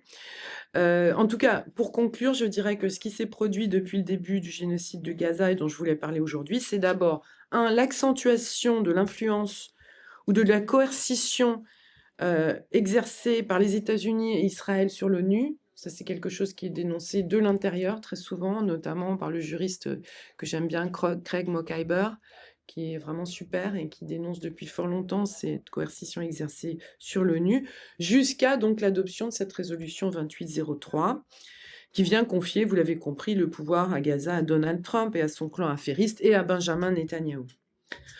Donc je n'y reviens pas, j'ai fait le... Mais c'est vraiment très intéressant, enfin c'est horrible, mais la construction parfaitement illicite, je trouve, elle figure de manière assez parfaite cette, cette domination, c'est extrêmement explicite, c'est tout à fait limpide, hein. Donc c'est rare d'avoir un document comme ça, je trouve. Enfin, il me semble. Ce qui s'est produit aussi depuis le génocide de Gaza, c'est une tentative de déstabilisation de l'ONU par l'extérieur, par la création de cette nouvelle organisation internationale, également parfaitement illicite, mais pas très violemment condamnée, hein, qui étend les pouvoirs impériaux par-delà Gaza. Alors, comme je l'ai dit tout à l'heure, bonne chance s'agissant de l'Iran, pour le moment ça va être compliqué. Donc, est-ce que cette sorte d'hubris israélo-américaine sera finalement contrée par la réalité du conflit avec l'Iran, avec le Liban, avec ce qui reste des groupes armés palestiniens, avec les houthis? Bon, il est trop tôt pour le dire, franchement. Mais si on passe sur le terrain de l'Iran, je dirais que les États-Unis ont continué d'engranger certains succès juridico-politiques à l'ONU, puisque le Conseil de sécurité s'est encore très récemment déshonoré en refusant de constater l'agression contre l'Iran et en condamnant comme agressive Oui. la riposte iranienne contre les bases américaines. J'ai la résolution sous la main, on pourra en parler si vous voulez. C'est la résolution 2817 du 11 mars 2026. Donc moi, je conclurai juste, c'est pas une conclusion, mais je pense à ce stade que c'est l'issue très incertaine de ce conflit majeur avec l'Iran qui permettra d'évaluer l'effondrement ou non du système de la charte et du droit des peuples. Merci.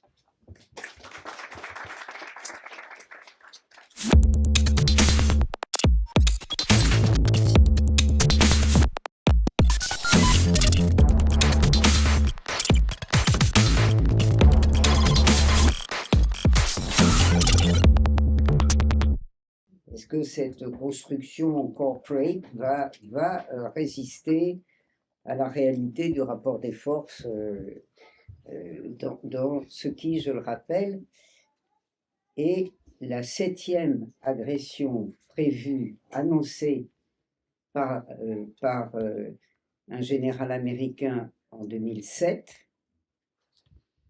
qu'il a ensuite nié, c'est-à-dire la liste des 7 pays qui devaient faire l'objet d'une agression américaine ou d'une agression sous direction américaine. Chacun des pays a fait l'objet d'une agression, l'Afghanistan, l'Irak, la Syrie, l'Iran, c'est le 7e. Les 7. Donc c'est sur l'histoire de la création des Nations Unies, la question posée avant même 1945.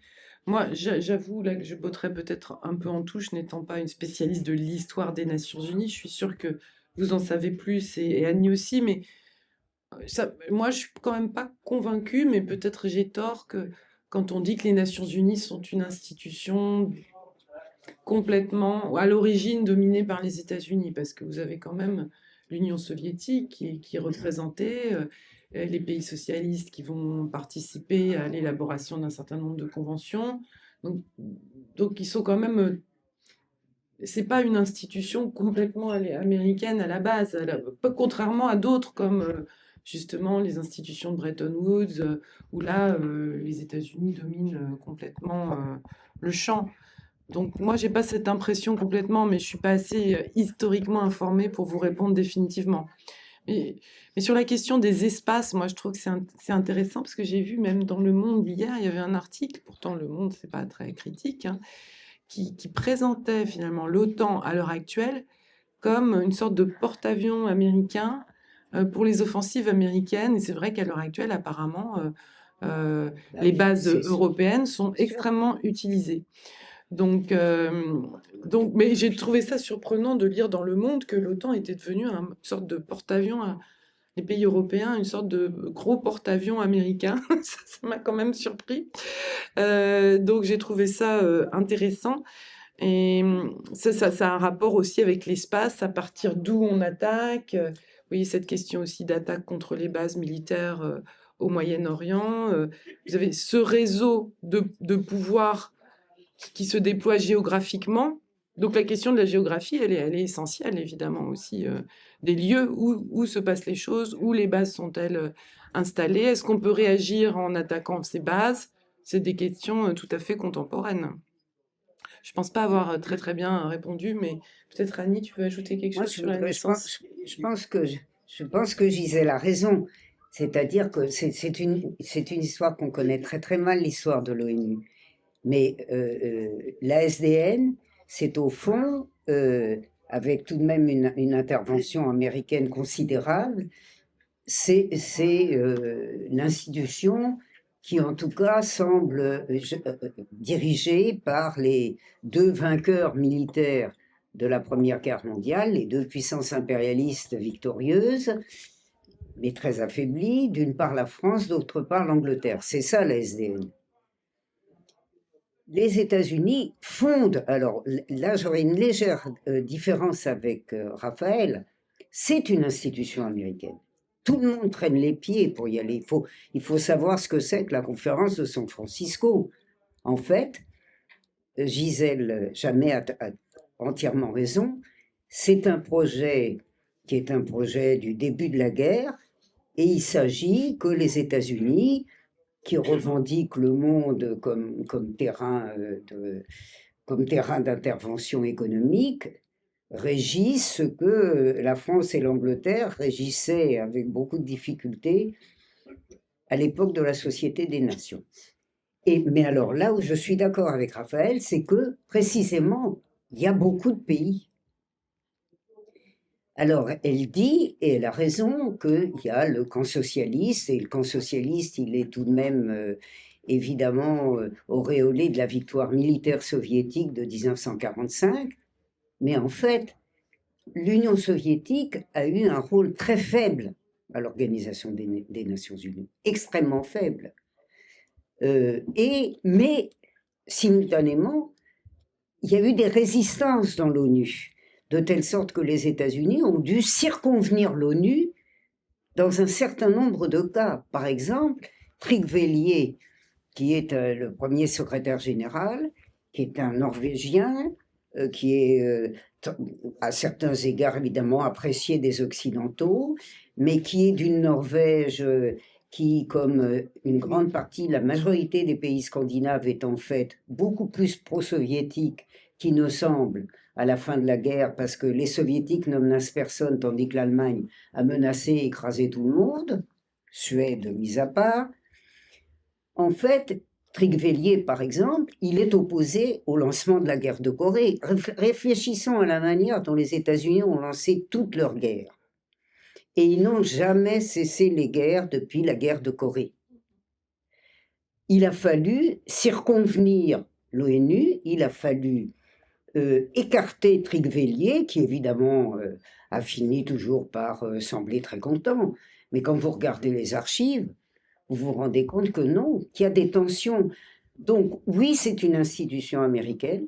C'est une institution américaine, à fois qui a quand même réduit l'Union soviétique à une certaine impuissance. Quand on voit le déclenchement de la guerre de Corée, c'est le type même de l'agression américaine.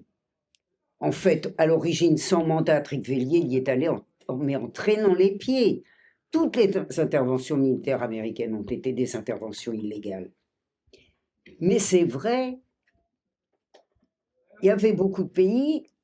La chute de l'Union soviétique a représenté, je pense que c'est indéniable, une possibilité pour les États-Unis de contrôler les choses encore mieux, parce qu'on ne peut tout de même pas comparer ce qui est la situation de 1945 avec ce qui est la situation d'après 1989. Mais comme toujours, les choses sont très contradictoires et il faut bien croire que les modifications qui sont opérées, notamment entre le Grand Sud et le monde impérialiste, ont modifié les choses. Il faut tenir compte. La Chine, elle a l'air de ne pas bouger. La Chine, elle s'abstient, elle ne fait pas grand-chose, etc. Mais la Chine, qui n'est pas grand-chose à l'ONU, je rappelle d'ailleurs qu'elle a été un des 5 pays du Conseil de sécurité pour une raison très simple. C'est que Roosevelt était certain que la Chine lui appartiendrait aux États-Unis, et que là, les États-Unis ont commis une grave erreur, c'est-à-dire que la Chine n'est pas devenue leur pantin, mais que la Chine est devenue réellement un pays indépendant et qui, évidemment, aujourd'hui représente, à peu de choses près, va être le premier producteur mondial, alors que les États-Unis se sont effondrés dans la première guerre, dans la période qui a suivi les années 1950. Donc, je ne pense pas qu'il faille mettre l'ONU, vouer l'ONU aux gémonies, mais il faut tout de même mesurer que l'ONU est l'institution que se sont donné les États-Unis pour écraser, pour dominer le monde. Et que les difficultés qu'ils y rencontrent sont des difficultés qui sont objectivement liées, évidemment, à la crise du monde impérialiste. Donc, je pense que les deux enfin que Gisèle Jamais et Raphaël Maison ont toutes les deux raison, c'est-à-dire que l'ONU, c'est une institution tout de même utile. C'est une institution impuissante qui, de fait, mesure l'affaiblissement des États-Unis, mais tout de même, elle l'a montré, Raphaël Maison l'a montré pendant toute son intervention, on est presque sidéré de voir qu'une institution internationale se laisse marcher sur les pieds, comme elle se laisse marcher sur les pieds, et maintenant, et pour donner un exemple quand même qui est directement situé dans l'affaire, depuis 1967, où Israël viole toutes les résolutions du Conseil de sécurité dans la plus grande tranquillité.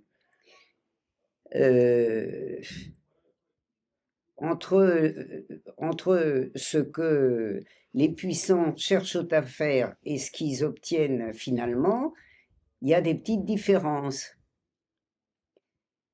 Mais je crois qu'on ne peut pas dire que l'Organisation des Nations Unies soit une organisation de nations égales ou subégales. Quant à New York, il faut le rappeler, New York n'a jamais été considérée comme une ville internationale, puisque je pense que vous le savez, des gens ont été empêchés, de très nombreuses personnes, de très nombreux dirigeants ont été empêchés de venir à New York participer à des sessions de l'ONU, ce qui semble complètement lunaire depuis les années 1950, ce qui semble complètement loufoque quand il s'agit d'une organisation censée couvrir le monde entier.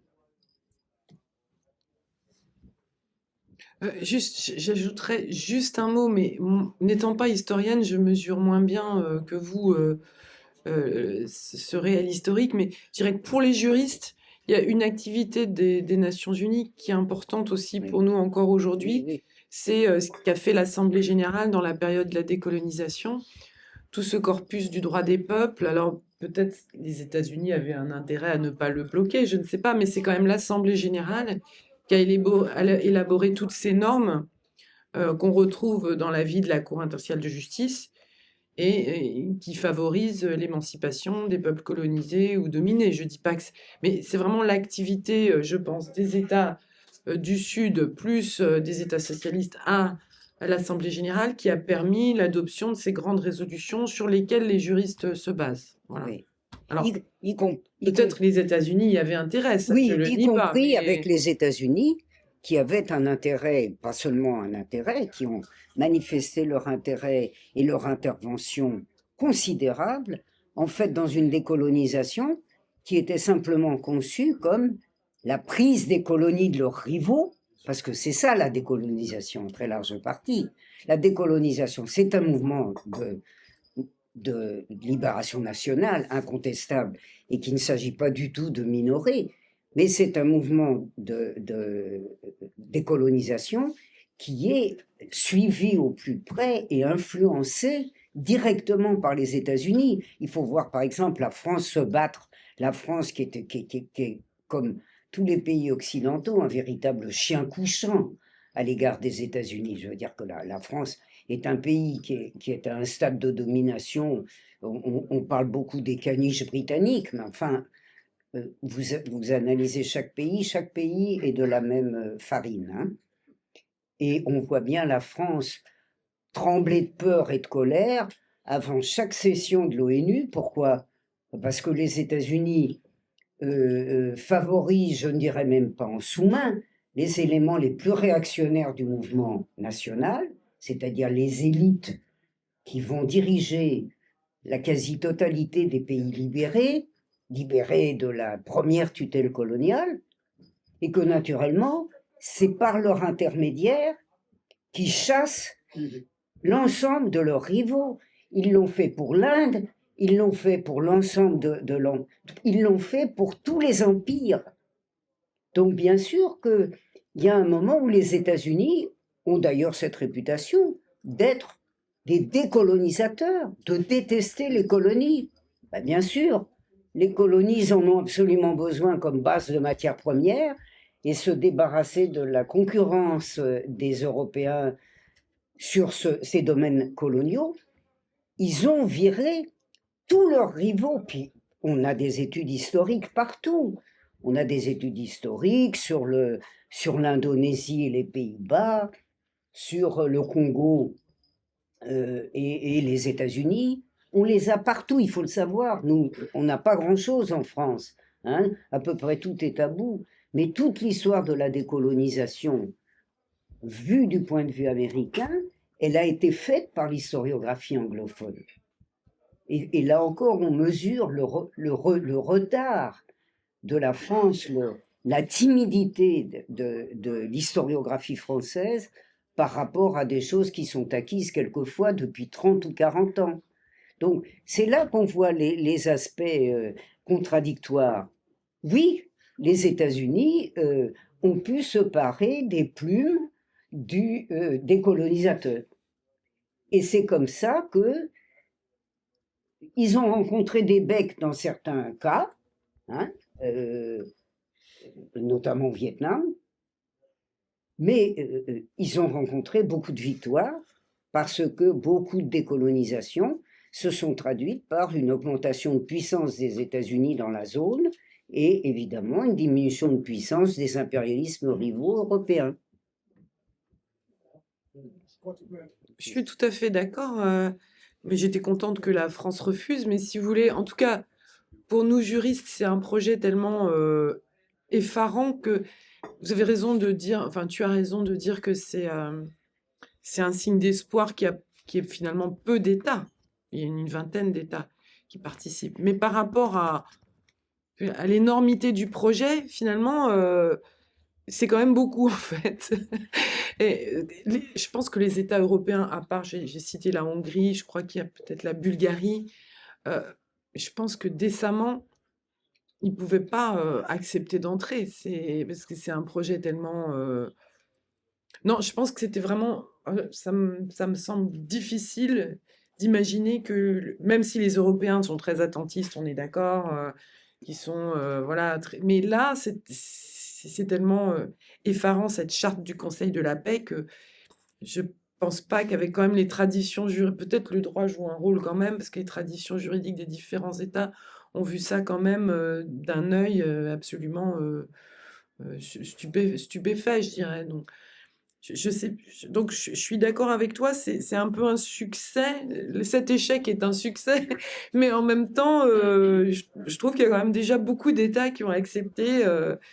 Et dans les États de seconde ligne que tu as évoqués, bon, moi, je trouve que quand même, il y a un certain nombre d'États qui auraient dû dire non tout de suite plutôt que de dire ah bon, on ne sait pas, on verra.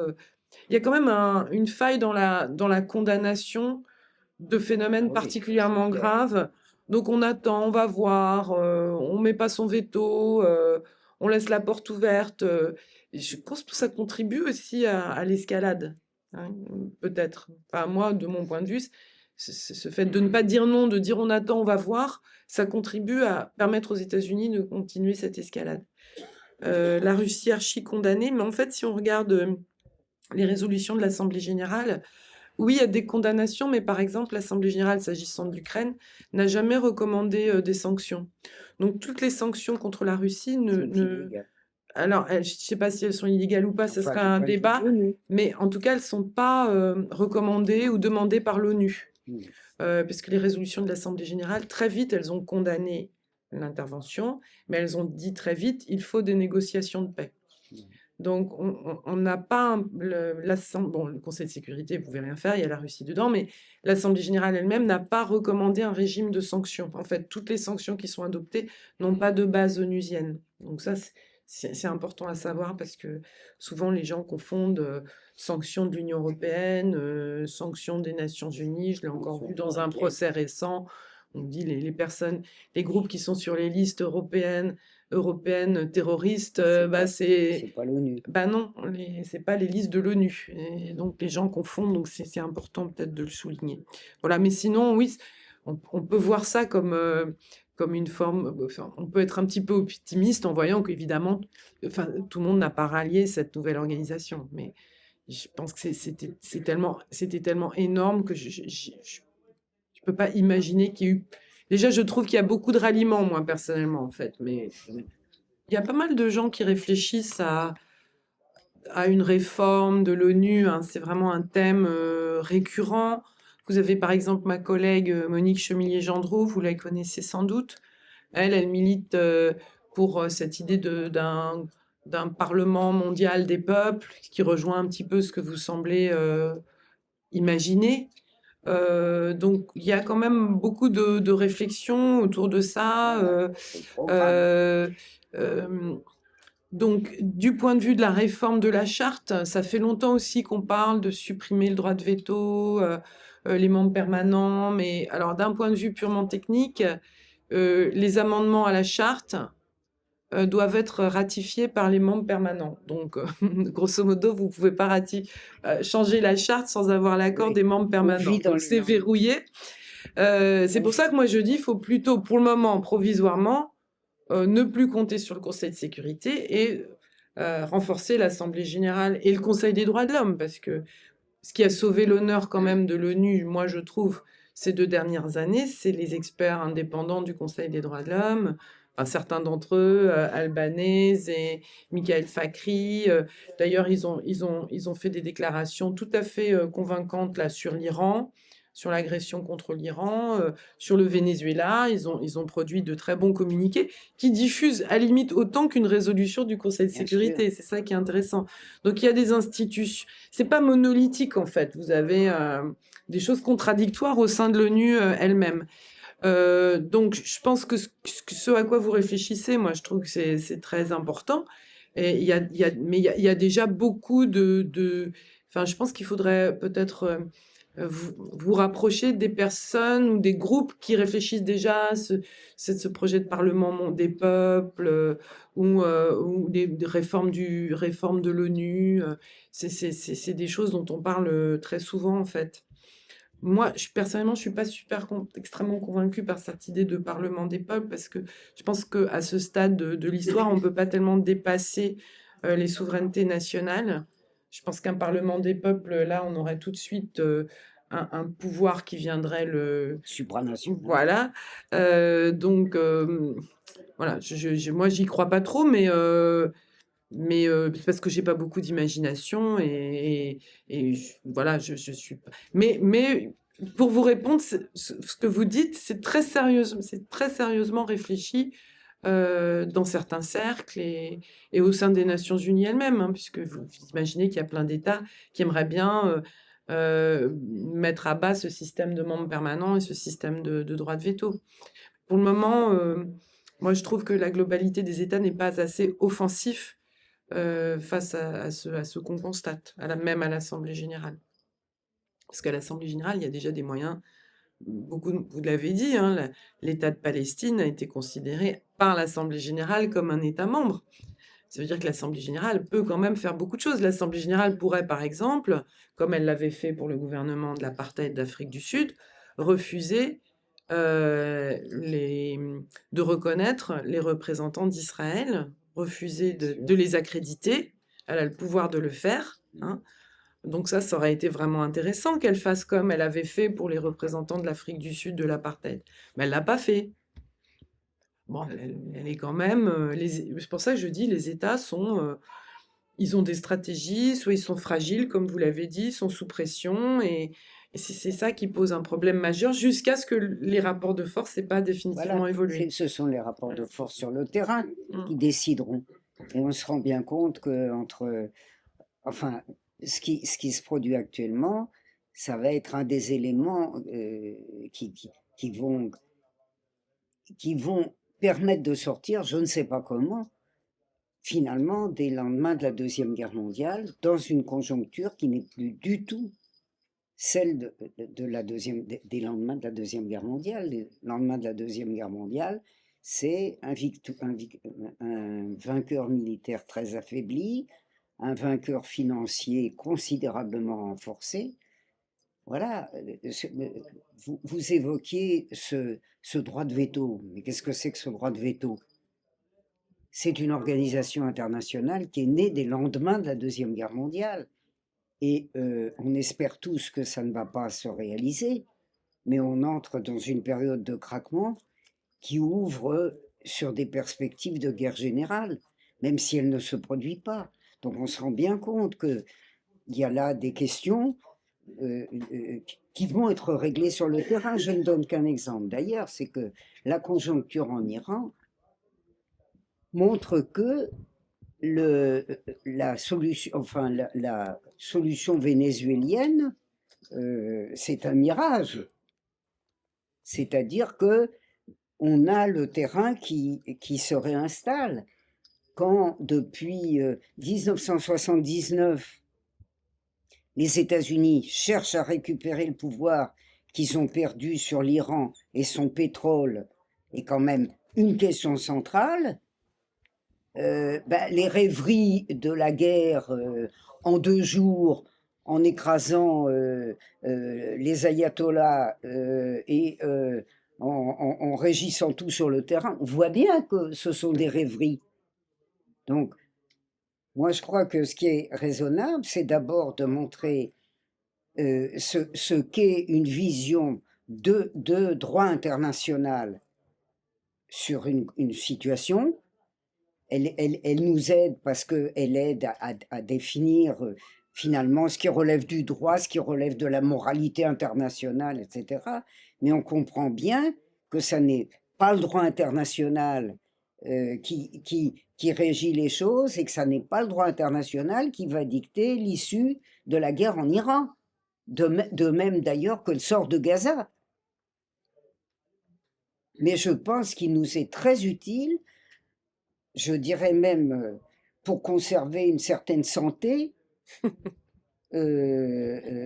toute personnelle, enfin, il nous est utile dans une période où la violence, le déchaînement permanent, la guerre déclarée sans déclaration de guerre, sans but de guerre, enfin si, sauf la destruction du pays, la loi sur le pays, ça nous crée une situation de trouble tellement grande que moi je sais grand gré au droit international de rappeler que des principes ont été définis, mais on sait très bien que ce ne sont pas ces principes qui vont définir le sort, ni le sort de l'Iran, ni le sort des Palestiniens. C'est la réalité du rapport des forces. Et la réalité du rapport des forces, elle va être démontrée manifestement dans la période qui vient. Voilà. Et je crois que c'est tout ce qu'on peut dire sur les projets, sur ce qui est souhaitable, et notamment en matière d'ONU. Le lendemain de la Première Guerre mondiale, c'est la Société des Nations et c'est le pouvoir considérable des États-Unis, hors de la Société des Nations. Mais il faut bien savoir qu'hors de la Société des Nations, il se passe des tas de choses. Tous les règlements financiers internationaux de l'entre-deux-guerres, ils ne sont pas SDN, ils sont américains. La Deuxième Guerre mondiale donne à l'impérialisme américain un pouvoir hégémonique dont jamais aucun État n'a disposé à l'époque contemporaine, jamais. Et on se rend bien compte que ce qui va nous permettre de nous mettre sur les pieds, si on n'est pas vitrifié avant, c'est le sort de ces rêveries. Hein, quand vous regardez un journalisme honnête ou relativement honnête, par exemple, sur l'espoir de virer les ayatollahs dans les 2 jours en fomentant des révoltes, vous vous rendez bien compte que les services de renseignement ont dit mais c'est pas possible. Ils l'ont dit en Israël, ils l'ont dit aux États-Unis. Qu'est-ce qui va rendre le monde à un minimum de raison? C'est le rapport des forces générales entre puissances. Je trouve qu'il y a, je vous donne tout de suite la parole, je trouve qu'il y a un élément, alors je sais pas quelle portée ça peut avoir, mais il y a quand même une dimension évidemment économique du conflit actuel. Et là, il semble que l'Iran, lorsqu'il laisse passer des navires dans le détroit d'Ormuz, exige le paiement oui, comme les autres d'ailleurs. en yuan. Comme les autres, comme le canal de Suez. Oui, comme... non, mais en monnaie chinoise. Donc, oui, oui. Donc là, il y a. Ah oui. Alors, en yuan. Est-ce que ça va vraiment modifier la donne internationale? Pas nécessairement, mais il y a quand même des mouvements qui existent, pas au sens de mouvements sociaux, mais des réalités de transformation qui se manifestent. Là, voilà. hein. Les BRICS, apparemment les BRICS sont un peu en mauvais état avec l'Inde. Bon, mais évidemment, la puissance économique a changé, donc à terme, il y aura forcément des évolutions si nous ne sommes pas vitrifiés avant. Donc, je trouve ça regrettable qu'il faille attendre que les armes parlent pour qu'il y ait des transformations. Non, mais face à un pouvoir tel que je l'ai décrit là, ni Israël ni les États-Unis, à l'heure actuelle, ne peuvent être arrêtés autrement que par le rapport des forces. Que par le rapport des forces, me semble-t-il. Monsieur. Question. En fait, je suis pas d'accord. Je pense que ce qu'a créé Trump, c'est contre l'ONU, justement. Contre l'ONU. Et il ne veut pas de l'ONU, en fait. Donc, ils ont créé l'ONU, certes, en 1945, mais les résolutions de l'ONU pour la Palestine, il y en a des dizaines. Mais bien sûr. Prouvent que l'ONU est utile. Et ça, ils n'en veulent pas. Et donc c'est contre l'ONU. Je parle de privatisation. Oui, mais c'est la destruction de l'ONU qui veut. En ce moment, je pense qu'ils n'ont pas assez obtenu par la coercition à l'intérieur de l'ONU. Il y a quand même des choses qui résistent, comme la Cour internationale de justice, comme les experts indépendants du Conseil des droits de l'homme, comme dans une certaine mesure l'Assemblée générale.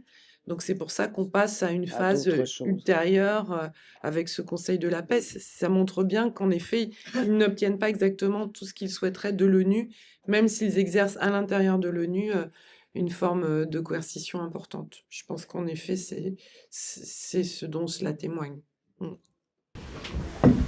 Pour en revenir à l'ONU actuelle, à l'Assemblée générale, et en faisant la remarque qu'au Conseil de la paix de Trump, les États d'Afrique ont été ignorés. Or, souvent, les représentants de ces États d'Afrique interviennent justement pour avoir un rôle plus important au sein de l'ONU.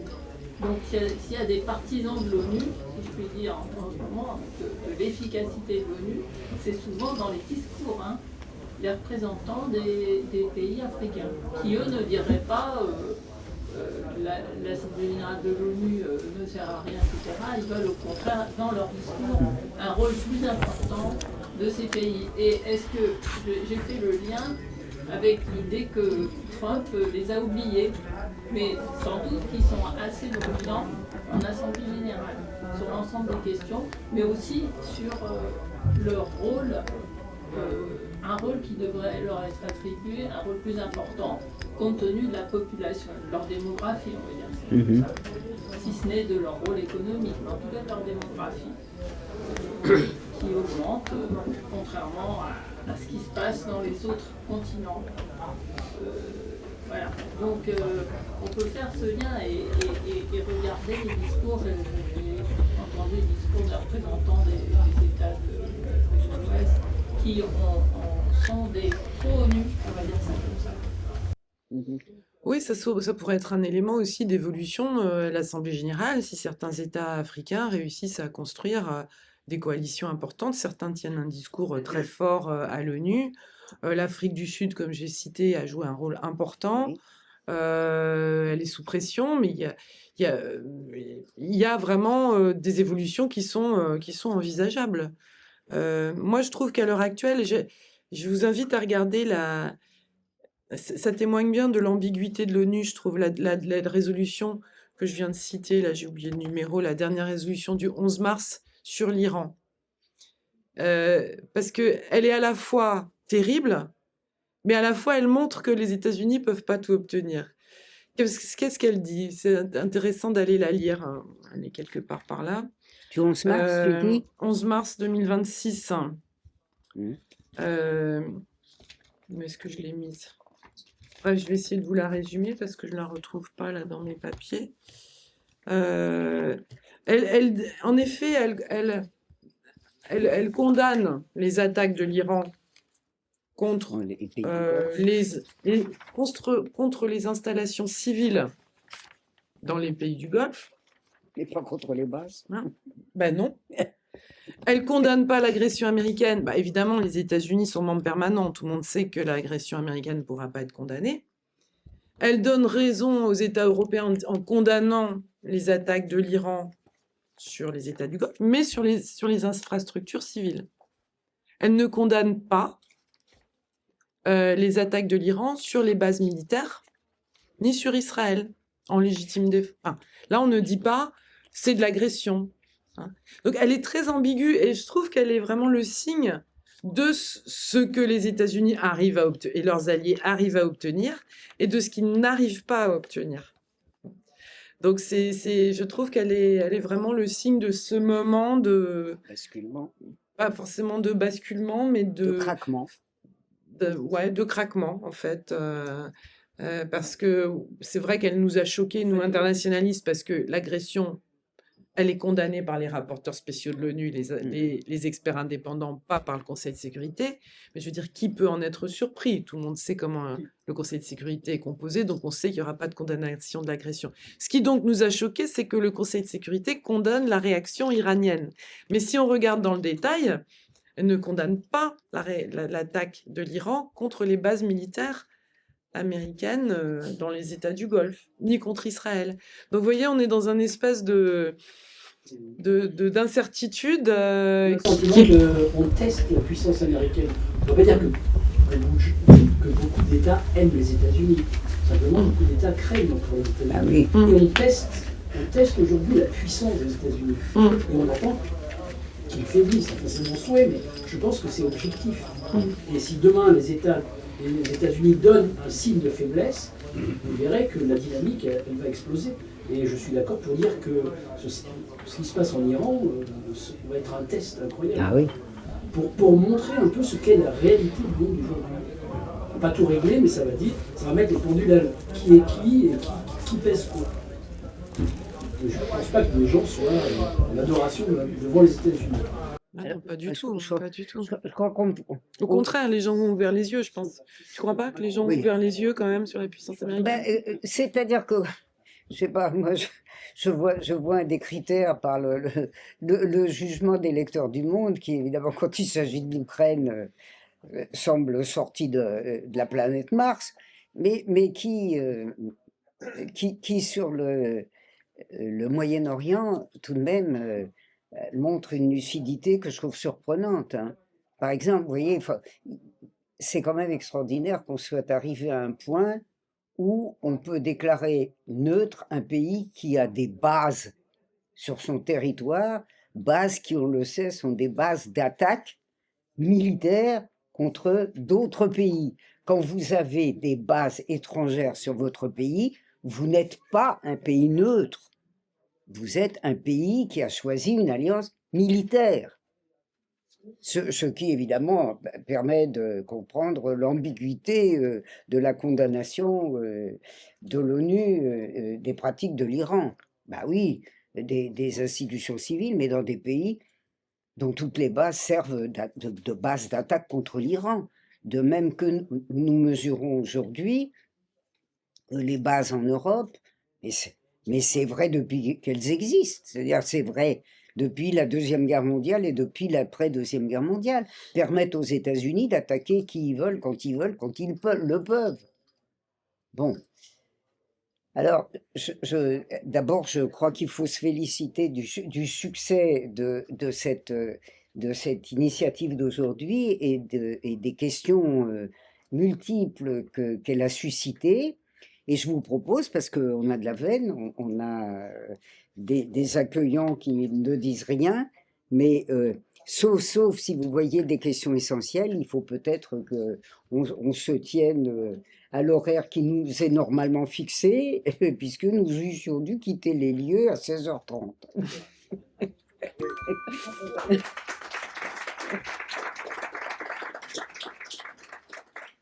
C'est